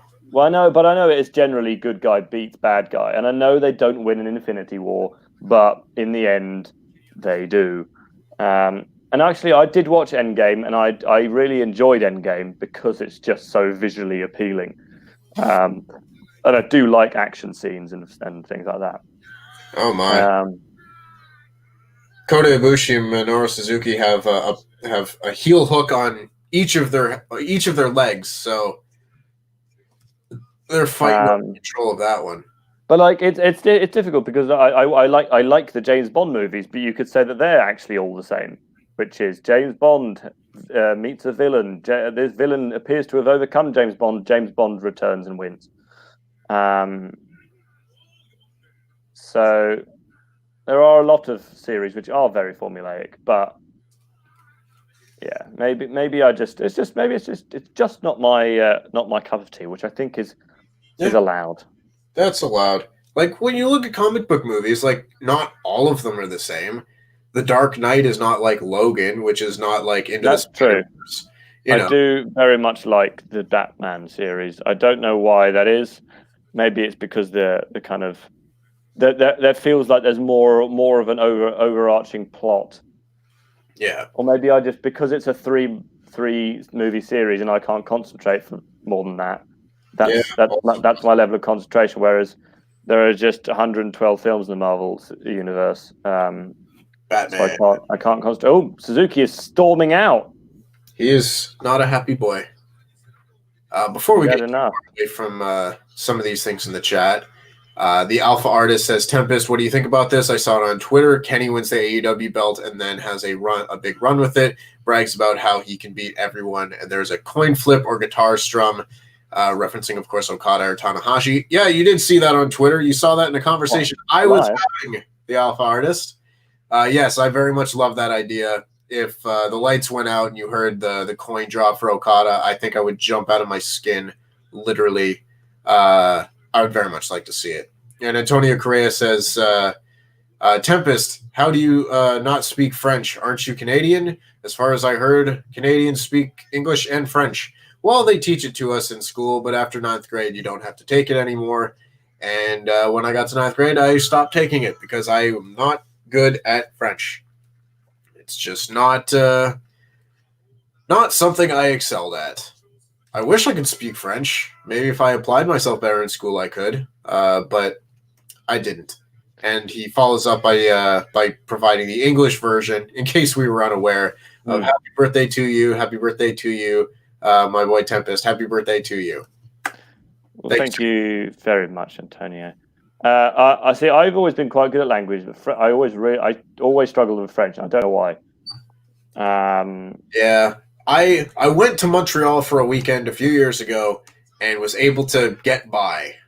So I don't think I could have a conversation with anyone, but I could go to a store or a restaurant and make a transaction. The issue is when you're English as well, especially when you go to Europe, is that when someone finds out you're English, they just want to speak English to you because they want to practice their English.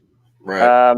So I would go into a German bakery when I was studying German at university and say, oh, I would like this, and I would say in German, and then they would go, oh, yes, that is €2.40, and I'd be like, oh, okay, well, you picked up on that one pretty quickly, which is fair enough. I mean, I guess I'd be in the same boat. Yeah. And Suzuki is just taking it to Ibushi at this point. Ibushi was hitting some gut shots there, and then Suzuki fired back with a big shot and a big kick to the chest, and he's now banging Ibushi's head into the mat. Thankfully, Ibushi hasn't got a history of neck and head problems. No, of course. What was I going to say? So the story of this match is Suzuki got very angry and kind of invited Ibushi up to the ring ramp or the entrance ramp, and has been dominating him ever since. Ibushi's been trying to fight back, but Suzuki has been laying in some stiff shots and a very stiff big boot there to the corner. The Alpha Artist wants to know who's your favorite cricketer from the English team currently and in the past. Oh God, my favorite player from the past was always Andrew Flintoff, because my name is Andrew and he was good. But currently,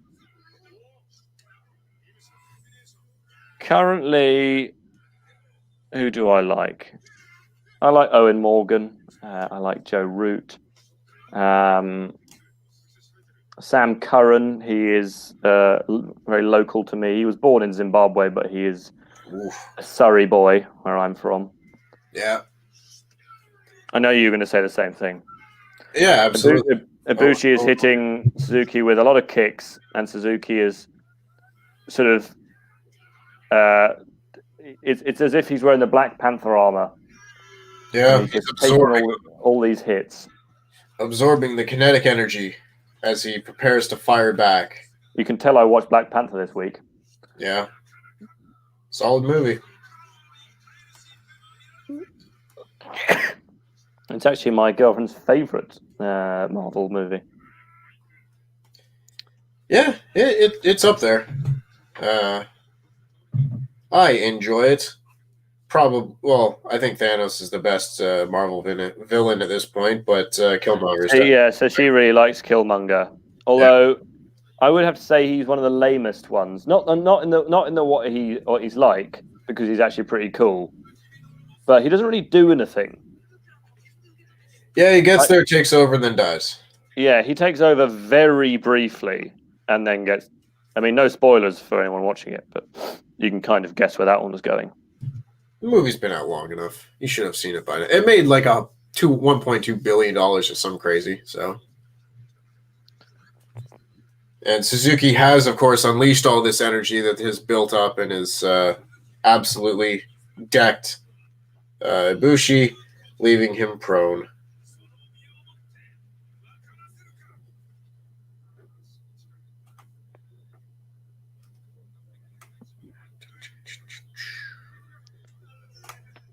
Pass the duchy on the left-hand side.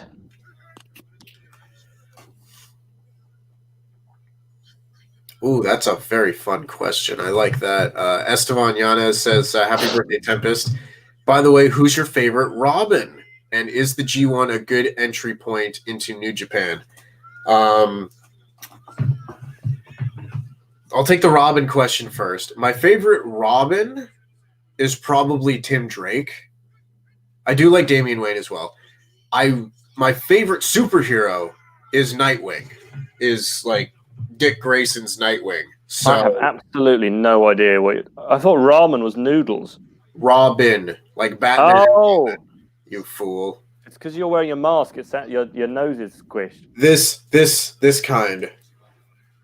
Yeah. If we're talking about ramen, my favorite ramen is spicy garlic pork ramen. But no, see, I don't know any. I don't know any Robins apart from Joseph Gordon-Levitt. Yeah.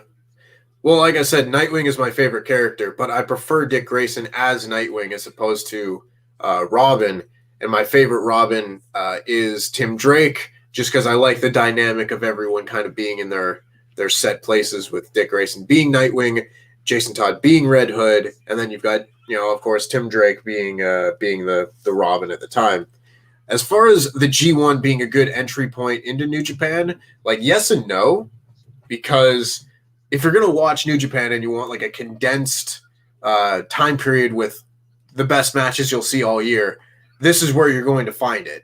You know, it's very good wrestling, and it is very good wrestling just year in, year out, you know, for like the last 5 years plus. You know, the G1 has just been phenomenal. But it's not the best look into how New Japan typically operates like week to week outside of that. But from that point of view, like, I don't think there's like a really great time of year that is like a good jumping off point. So if you're going to pick a spot, I would say this is probably as good a time as any. Just know that what you're getting into is not going to be like this the whole time. And they're just throwing strikes at each other now. Like, I would say, like, if you were trying to get into WWE, a good time to start is like right before the Royal Rumble. Yeah, like, because that's when everything resets. Everything resets. It's like it's at its most entertaining, or at least it's supposed to be.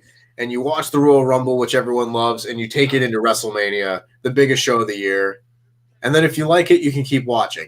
New Japan doesn't really have that because their version of the Royal Rumble is this tournament, right? You get the title shot at the biggest show. So I don't know, because every point in the year has like something else happening. Oh, Suzuki blocks a V trigger or a Bomaye, excuse me, and now has him in a heel hook, single leg Boston Crab. And the artist here says, Tempest, if the AEW New Japan partnership happened, do you think we would ever get the Golden Lovers run with the AEW tag belts down the line? Could we see like someone like Roppongi 3K have a run too? I think something like that, the second point that you made, is an excellent idea. Having a team that it's like Roppongi 3K, Sho and Yo in New Japan, it's like they're either the junior tag champions or they're not doing anything. Yeah, it's one or the other. And if you wanted to have those belts on another team for a bit and send Roppongi 3K to AEW to have a run with their tag titles, because everyone knows they're a fantastic team, I think that would just be like an absolutely fantastic way to maximize the partnership, to give Roppongi 3K something to do, as Suzuki just gets absolutely decked with a knee, and Ibushi appears to be setting up for the Kamigoye. And he hits the Kamigoye. One. That'll do it. 3. Oh, Suzuki appears to be smiling at him. That was a weird pin. He likes pain. Wow, that's very interesting. Now Ibushi has gotten to 10 points. If Okada gets to 10 points, that whole first tier will have all won their matches today. So Shingo Takagi could really throw a monkey wrench into the standings, but we might see the separation of that top tier and the middle tier if this goes the way it plans. As far as the Golden Lovers getting a run with the AEW tag belts, I don't know. I don't really foresee another like real big tag team run between them. I think it would be more a storyline of them kind of coming together, being angry at each other, leading to a match and a reconciliation, something like that. Like, I don't think the big money between them is in like an extended run as a tag team. It's more these two people that were a team and are trying to figure out the relationship with one another, you know? Because, like, aside from their early work in New Japan when they just were a partnership, Kenny Omega and Kota Ibushi since then, like, even when they then wrestled as a tag team in 2018, the point of it was not for them to have, like, you know, win the championships or whatever. It's that these two treat their partnership as a relationship. And that's kind of the way that you look at it. Like, these are two people who are, even if you don't want to look at it as romantically involved, that's how the storyline has played out. You know, they were together, they broke up, went their separate ways. They were very distraught about it. You know, someone went down a dark path. They eventually came back and found each other again, and now they've gone their separate ways again. So if they come back to each other, you have to, like, what would an actual relationship look like if that happened? There would probably be some hurt feelings there. You know, you'd need to actually come back and reconcile in order for things to actually work. And obviously, if there's a partnership, they have to do something with that storyline.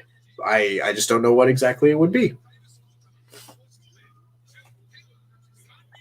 Both men really selling this match.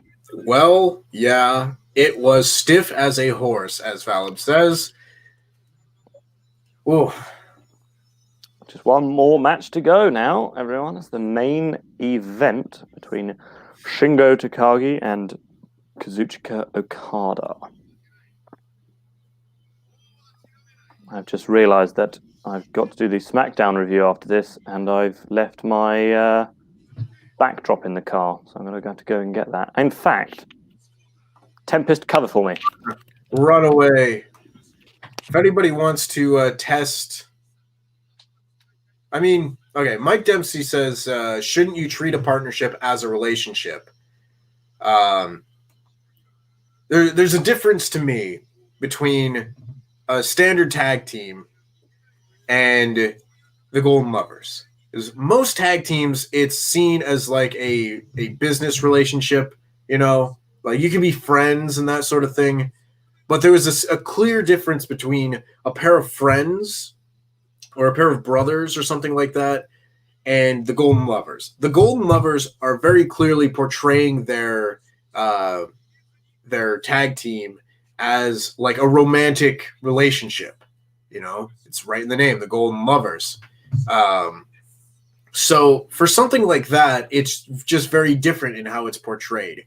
You know, when you have a pair of friends go their separate ways or just a tag team break up, it doesn't carry that same weight usually as it does with the Golden Lovers, because it's very clearly showing that they had more together than a standard tag team.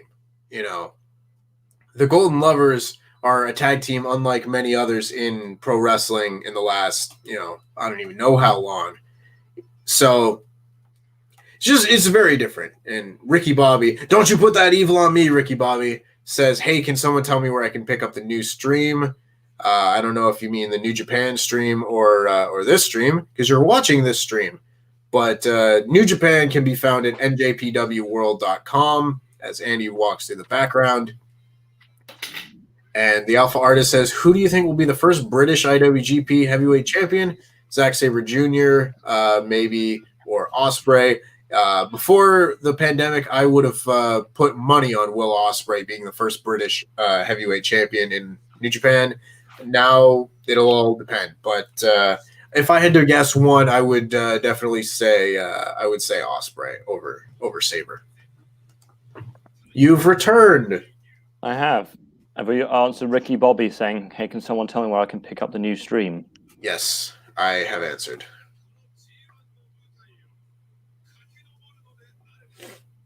Whew. It is getting chilly outside, Brian.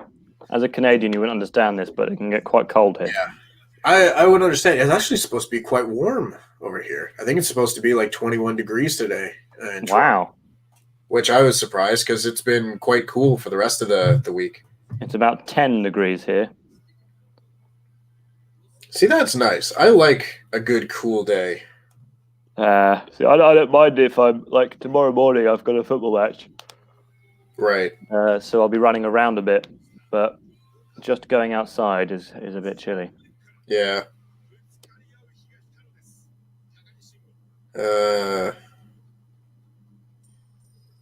I know that it's been mentioned on other streams, and I think you've mentioned it as well, but WWE.com's photo section is terrible.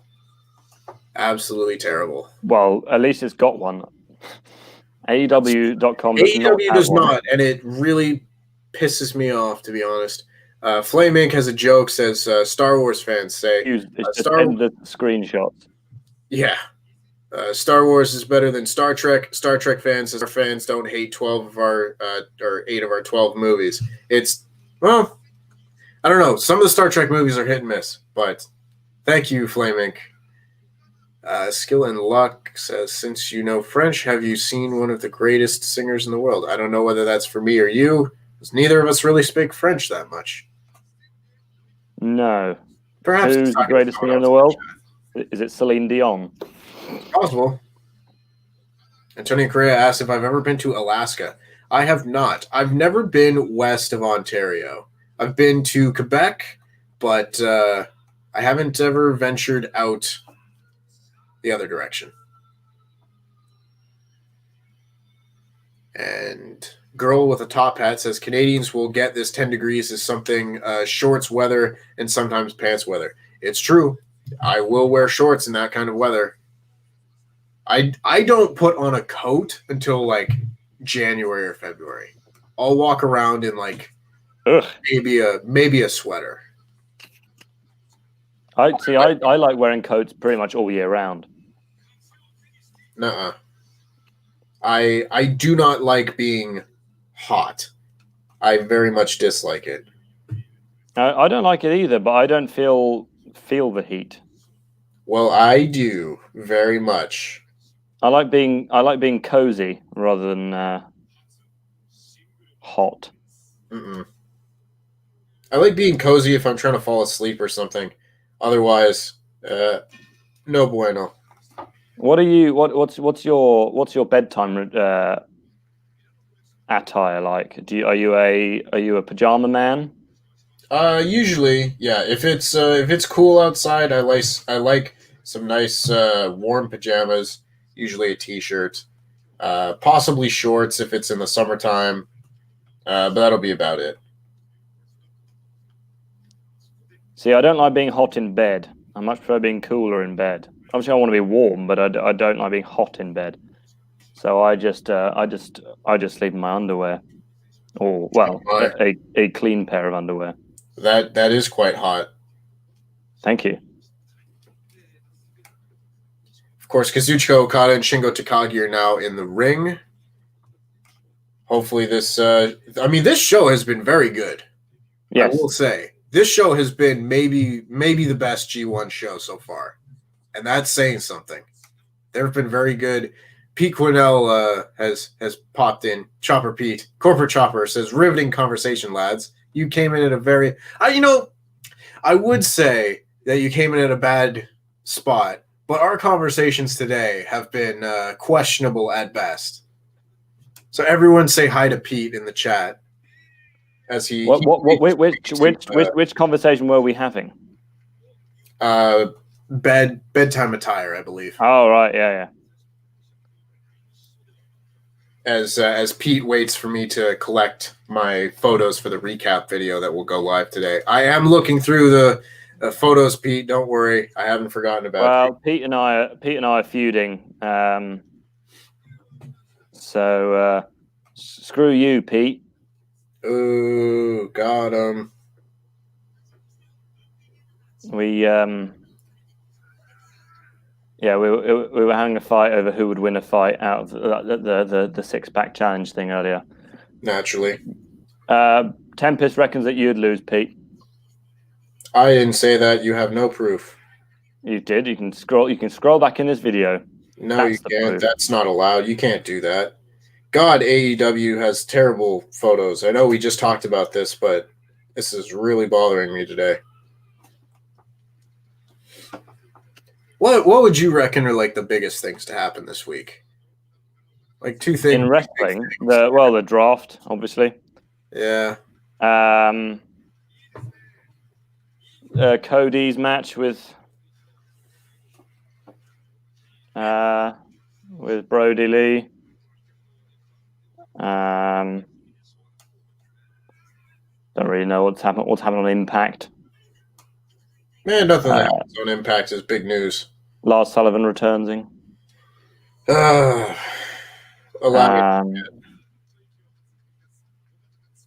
happened on Twitter? I don't think so. Mercedes Martinez seemingly being kicked out of Retribution. Mustafa Ali being the leader of Retribution is a good one. Why do you think Mercedes has been just dropped? Do you reckon it was she just asked to not be in it, or? I have no idea, really. I don't know, because I think Mercedes Martinez is a better wrestler than Mia Yim.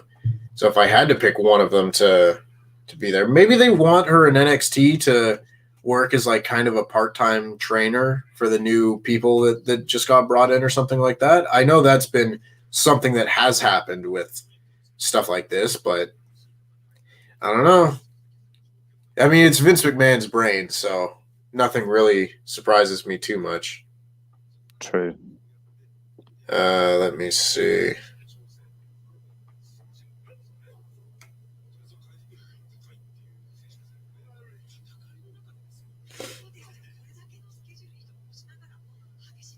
Ricky Bobby's got a question for you there.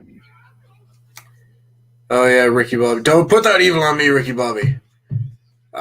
Tempest and Randy Andy. For someone who has never watched a single New Japan Pro Wrestling show, give me your top 3 to watch. You can watch just about any Wrestle Kingdom show from the last, basically any of them since 2013. Like Wrestle Kingdom 7 through Wrestle Kingdom 14 have basically all been excellent. Pete, thank you. Someone got my reference. Shake and bake. Do a full spread, Pete. You know what I'm talking about. Yes. The Dominion shows from 2017, 2018 were both great. The Wrestle Kingdom shows have all been great. Honestly, better than just watching like one certain person, or better than watching like one event, find a wrestler that you really like and then watch their matches. You know, if you decide you like Tanahashi, watch Tanahashi's best matches, and then you will find just different guys that, you know, you like from watching more of his matches, whether that be like Evil, Sonata, Naito, Okada, whoever. Stuff like that is how I really got into it, because I really liked Hiroshi Tanahashi, and maybe like Kazuchika Okada, Kenny Omega, all that sort of thing. So just find somewhere to start and just start watching it. Preferably the last few years, because English commentary does really help.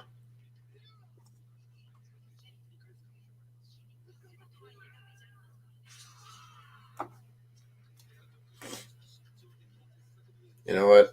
It's my birthday, so I'm putting myself in the thumbnail this week. Takagi has really been on top in this match. He's kind of taking Okada around ringside and hitting him against pretty much everything within reach. I am surprised by it, honestly. I wasn't expecting this much out of Shingo Takagi, at least early. He's really shown off the power of his heavyweight style now. World's strongest slam. Oh, standing elbow drop. That's the pin. Of course, that's your finish. He's got a good senton.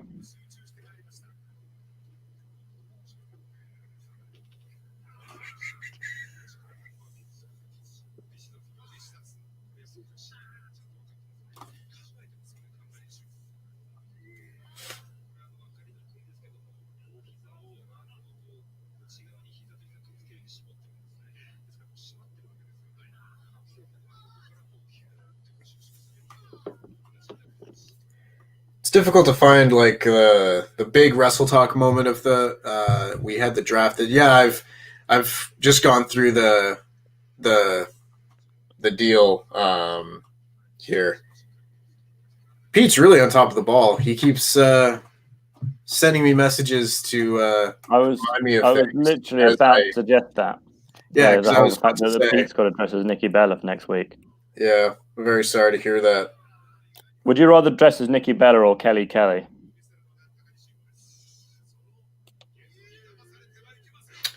I like to wear backwards baseball caps, so I'll say Nikki Bella. See, I don't really know what I'm going to have to wear for my music video punishment. Well, I can't wait to see that. And Antonio Correa says Shingo is a beast, and don't forget about G1 and possible NJPW and AEW partnership for the WrestleTalk recap. Don't worry, I haven't forgotten. Like, see the type Kelly with, Kelly, or it just comes with Lely Kelly, which is a pair of shoes. Like the problem with like the draft is there isn't like one picture, like I guess if you want, Pete, if you want to take the thumbnail for the draft that we did and just move, Luke and Ollie's faces together for the WrestleTalk recap thumb, then perhaps something like that. I don't know if you still have those assets. We're talking business in this stream now, but otherwise, I've got other pictures for the recap. Just because I can't find like a picture from the draft that would make for a good thumbnail, because it's just, it's Ollie and Luke just kind of beside each other.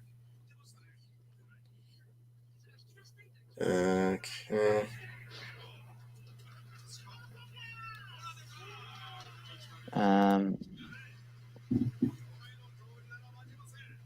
Has you got any ring-worn gear on eBay I can wear? Who, me? Oh, Kelly. Oh. I mean, you want my ring-worn gear? I'll send you my gear. It'd be real intimate. Lana, 3 times ring-worn gear. What's Lana signed? Oh, dear.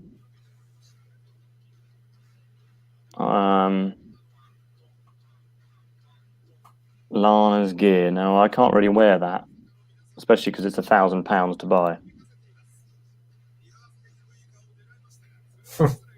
Yeah, I'm not sure that's quite worth the bit.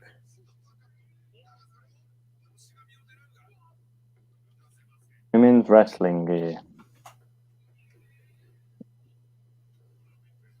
I might just have to find a bikini to wear. That should be too hard. Shingo Takagi's still gotten control of this match over Okada.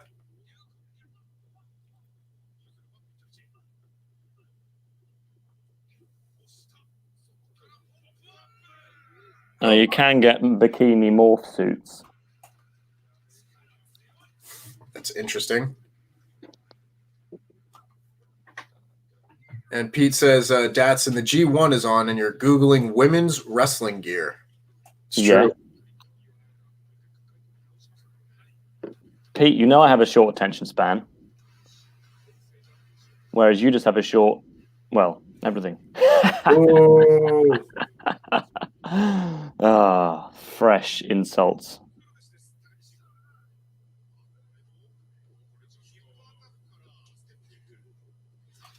Pete, I've also just sent you another message. Oh, the big neck breaker from Okada.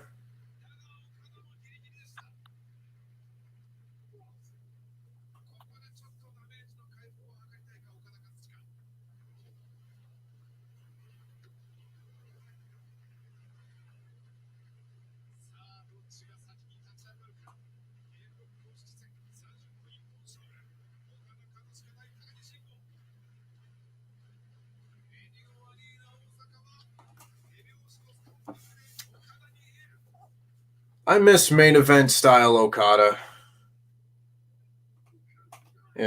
We haven't really seen much of it this year. Well, not this year. Well, yeah, I guess this year. Because we saw it at Wrestle Kingdom, and then that was pretty much it.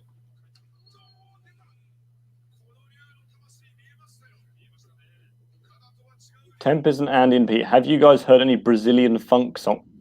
Honest, do you know what? Shockingly, I have not heard any Brazilian funks. I know that is hard to believe. Nor have I, unfortunately. I'm a big fan of Argentinian, Uruguayan, Paraguayan, Surinamese, Peruvian, Colombian, Venezuelan, Chilean, and so on. That they're kind of funk music, but I don't listen to Brazilian. No, of course not. Mike Dempsey Excellent. says, is there DQ rules? I can see Shingo nutshotting Okada. Well, in theory, there are DQ rules, but you have to be like especially egregious in the G1 to warrant a disqualification. They say it, they explain the reasoning that it's like a playoff game in an actual sport where the referees will just kind of like put the whistles away and will let things kind of go, even though it doesn't really make sense. Where they will allow people to do a little bit more in these matches than they would in like a regular show, but it does kind of get ridiculous at a point. What can you do? Basically, you need someone just like getting in the ring and violently hitting one of the participants in order for a DQ to be called. That, or maybe like, again, egregious use of a weapon or something like that, but it hasn't really happened very often. Happened a lot in 2018, but that was about it. If you're the stars of a buddy cop movie, who would be the straight cop and who would be the funny man? Oh. I feel like you'd be the straight cop. Are you saying I'm not funny? I'm just saying I'm funnier. Yeah. I feel like because it's weird. You've got like a very dry, like wit. You know, like your style of humor is very like you know, it kind of like cuts right through. Like I feel like you're both the straight cop and the funny man. Oh wow. Well then, in that case, you're not being casted. Yeah, I guess not. Casted. Let's get like an Eddie Murphy scenario where you're playing both roles. Notice that I say Eddie Murphy because I'm a man of culture and not like Adam Sandler or something stupid.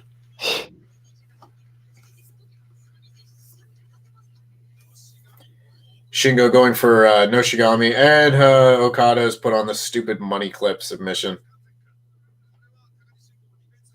He's going for a backslide now. Shingo has hit Noshigami.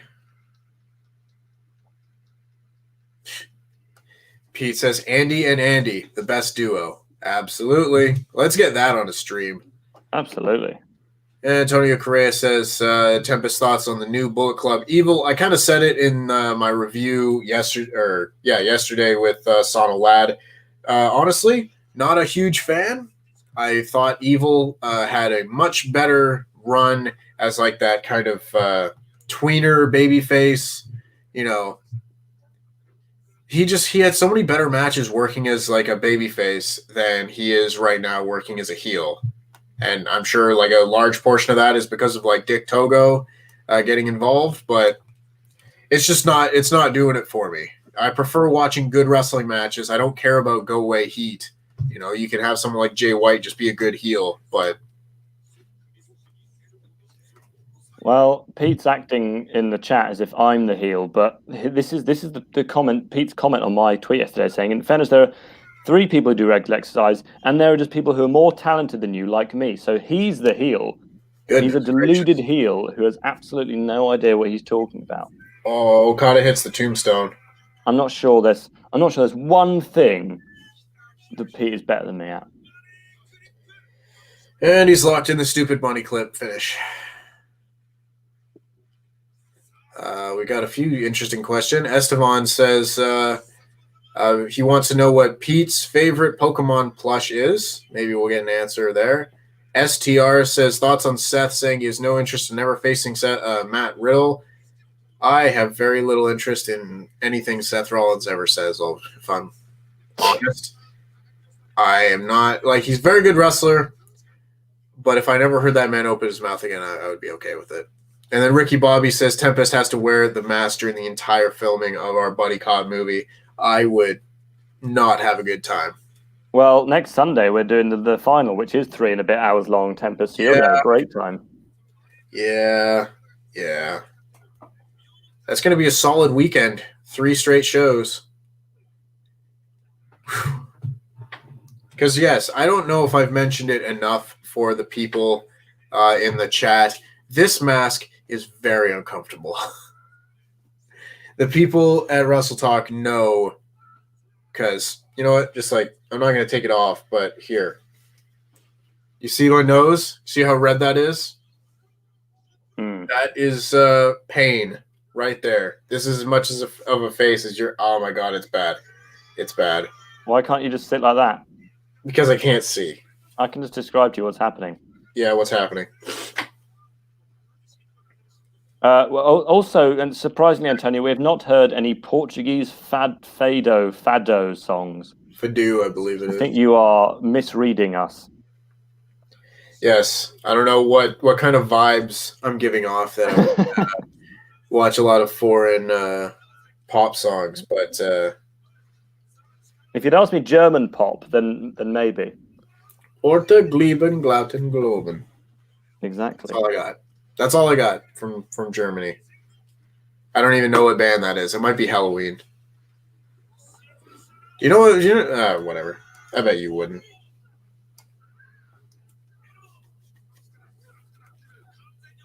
Okada and Shingo are duking it out once again. Okada went for the drop kick, but Shingo dodged it.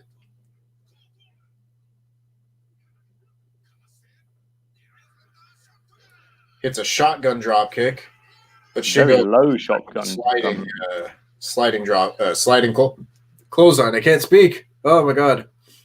The match is really sort of slow, like starting to pick up a lot of speed now. As is the case with many Okada matches. Yeah. I'm going to have a pastry because I'm really hungry. Elliot says, holy heck, man, get a different mask.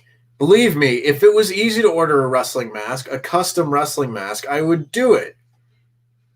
I've been trying to contact people who are, to get a new mask. It took me like 4 months to get this one. So I could just go back to using the Dr. Wagner mask, but I don't know. This is my mask until I get a new one. The only time it's really bad is like when I have to wear it all the way straight for a long period of time.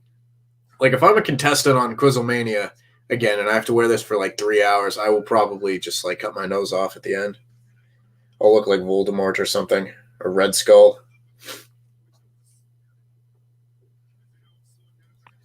Well, Antonio, I have been to Brazil, so there's every chance I have listened to some Portuguese music, but I got to say it wasn't memorable enough for me to remember what it was.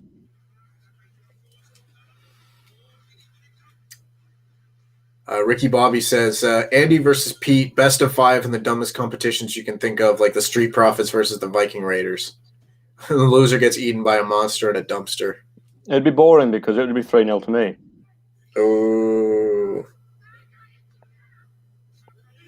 Oh, Okada's hitting strikes, but Shingo stops selling. Starts hitting his own. Gets Okada down to his knees for one. It keeps hitting his forearm shots.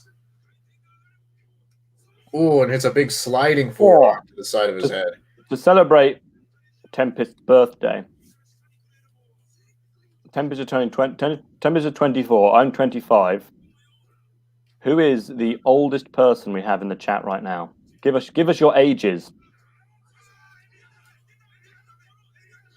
Ooh, Okada goes for the roll-up that has won him his last 2 matches. And he hits another tombstone. Might be winding down. So far, we've got 37 as the leader. Valabas, if the earlier start time is better for me, honestly, I don't even know. It's all tough. Like none of this is. Oh, we're 42. Eric, you're winning. Oh, we got 51. Oh, 51, from John. That's more than our ages put together.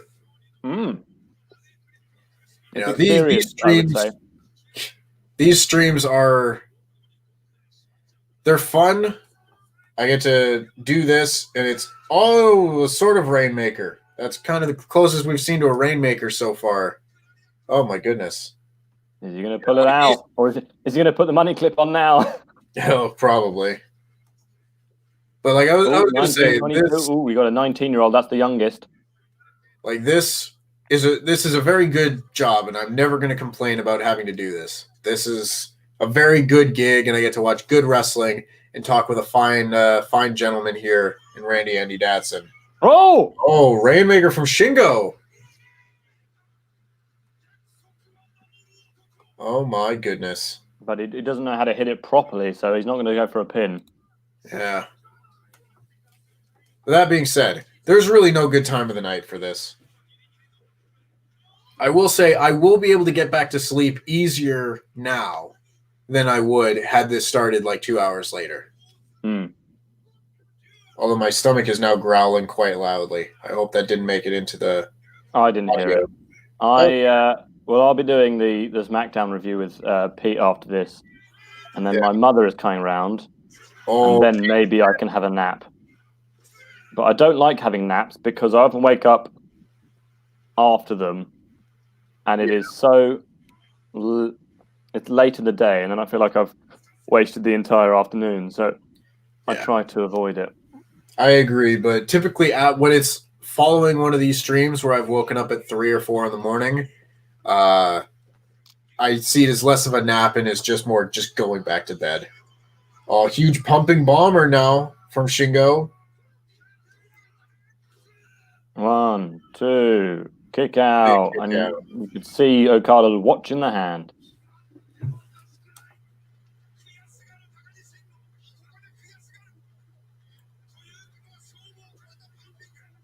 I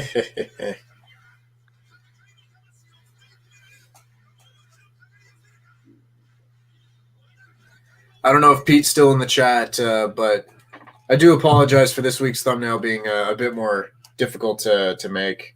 I do, of course, appreciate you, Pete. On my birthday and yours, of course. Oh, Takagi levels Okada.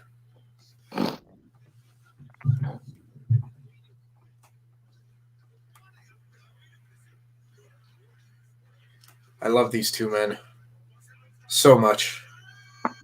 Oh my. He's got him up for Last of the Dragon. Okada's stupid clip. But Shingo fights out of it with an arm drag. Very, very easily. Okada hits shotgun drop kick. Spinning the discus Rainmaker. All right. Everton botches. I don't know if you're saying that I'm so ugly have to wear a mask. It's absolutely true, but it's not very kind. Everton botches. That is very unkind. Tempest, yes, he's horrendously ugly, but it's not nice to point it out. And there's the money clip. Fight out of it. The crowd just completely dies when he puts it on.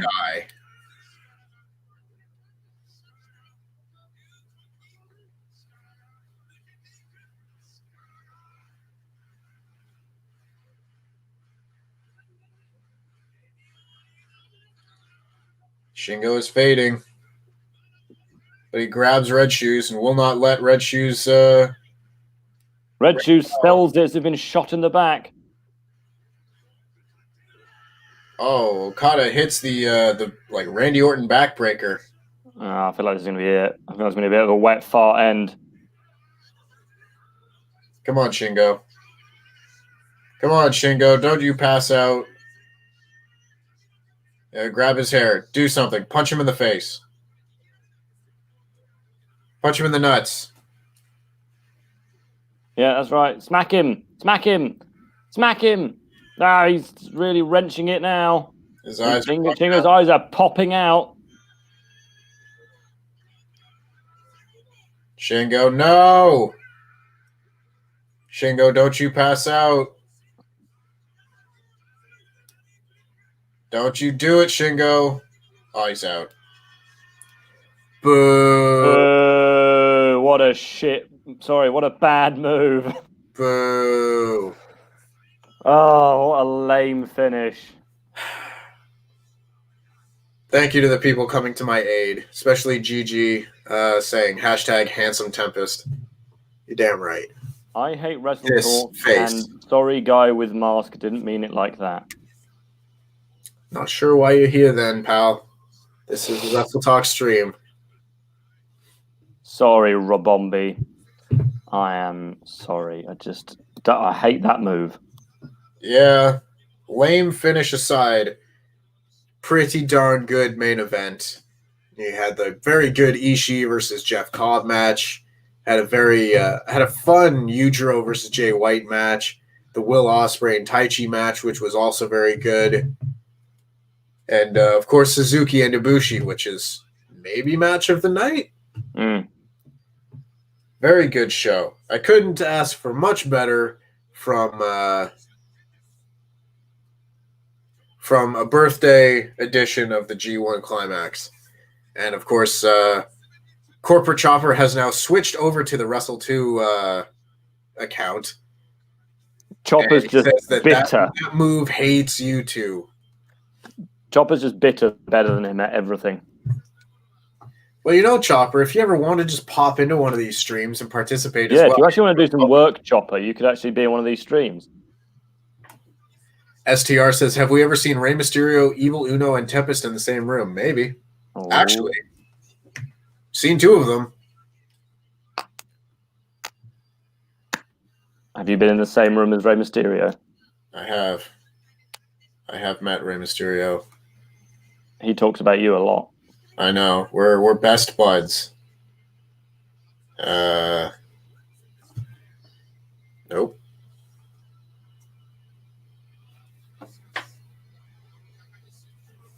Why do I feel like Chopper's going to come into this stream in a second?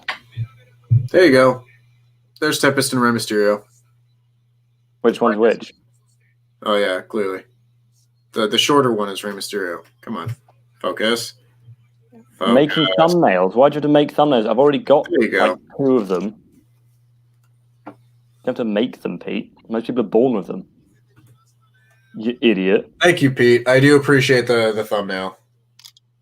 You can enjoy the rest of your day.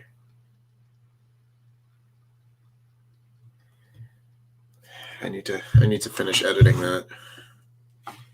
Which will be a fun way to spend at least the first part of my birthday. Oh, okay. Okada's talking. You gonna translate this for us? Oh yeah. Happy birthday, Tempest! Aw, thank you, Okada. I've got an autograph from you up there. Wow. I really enjoyed that match, although my finisher is really bad, and I'm sorry you'll have to sit through watching it, because I actually have a finisher which was so over that it was my nickname.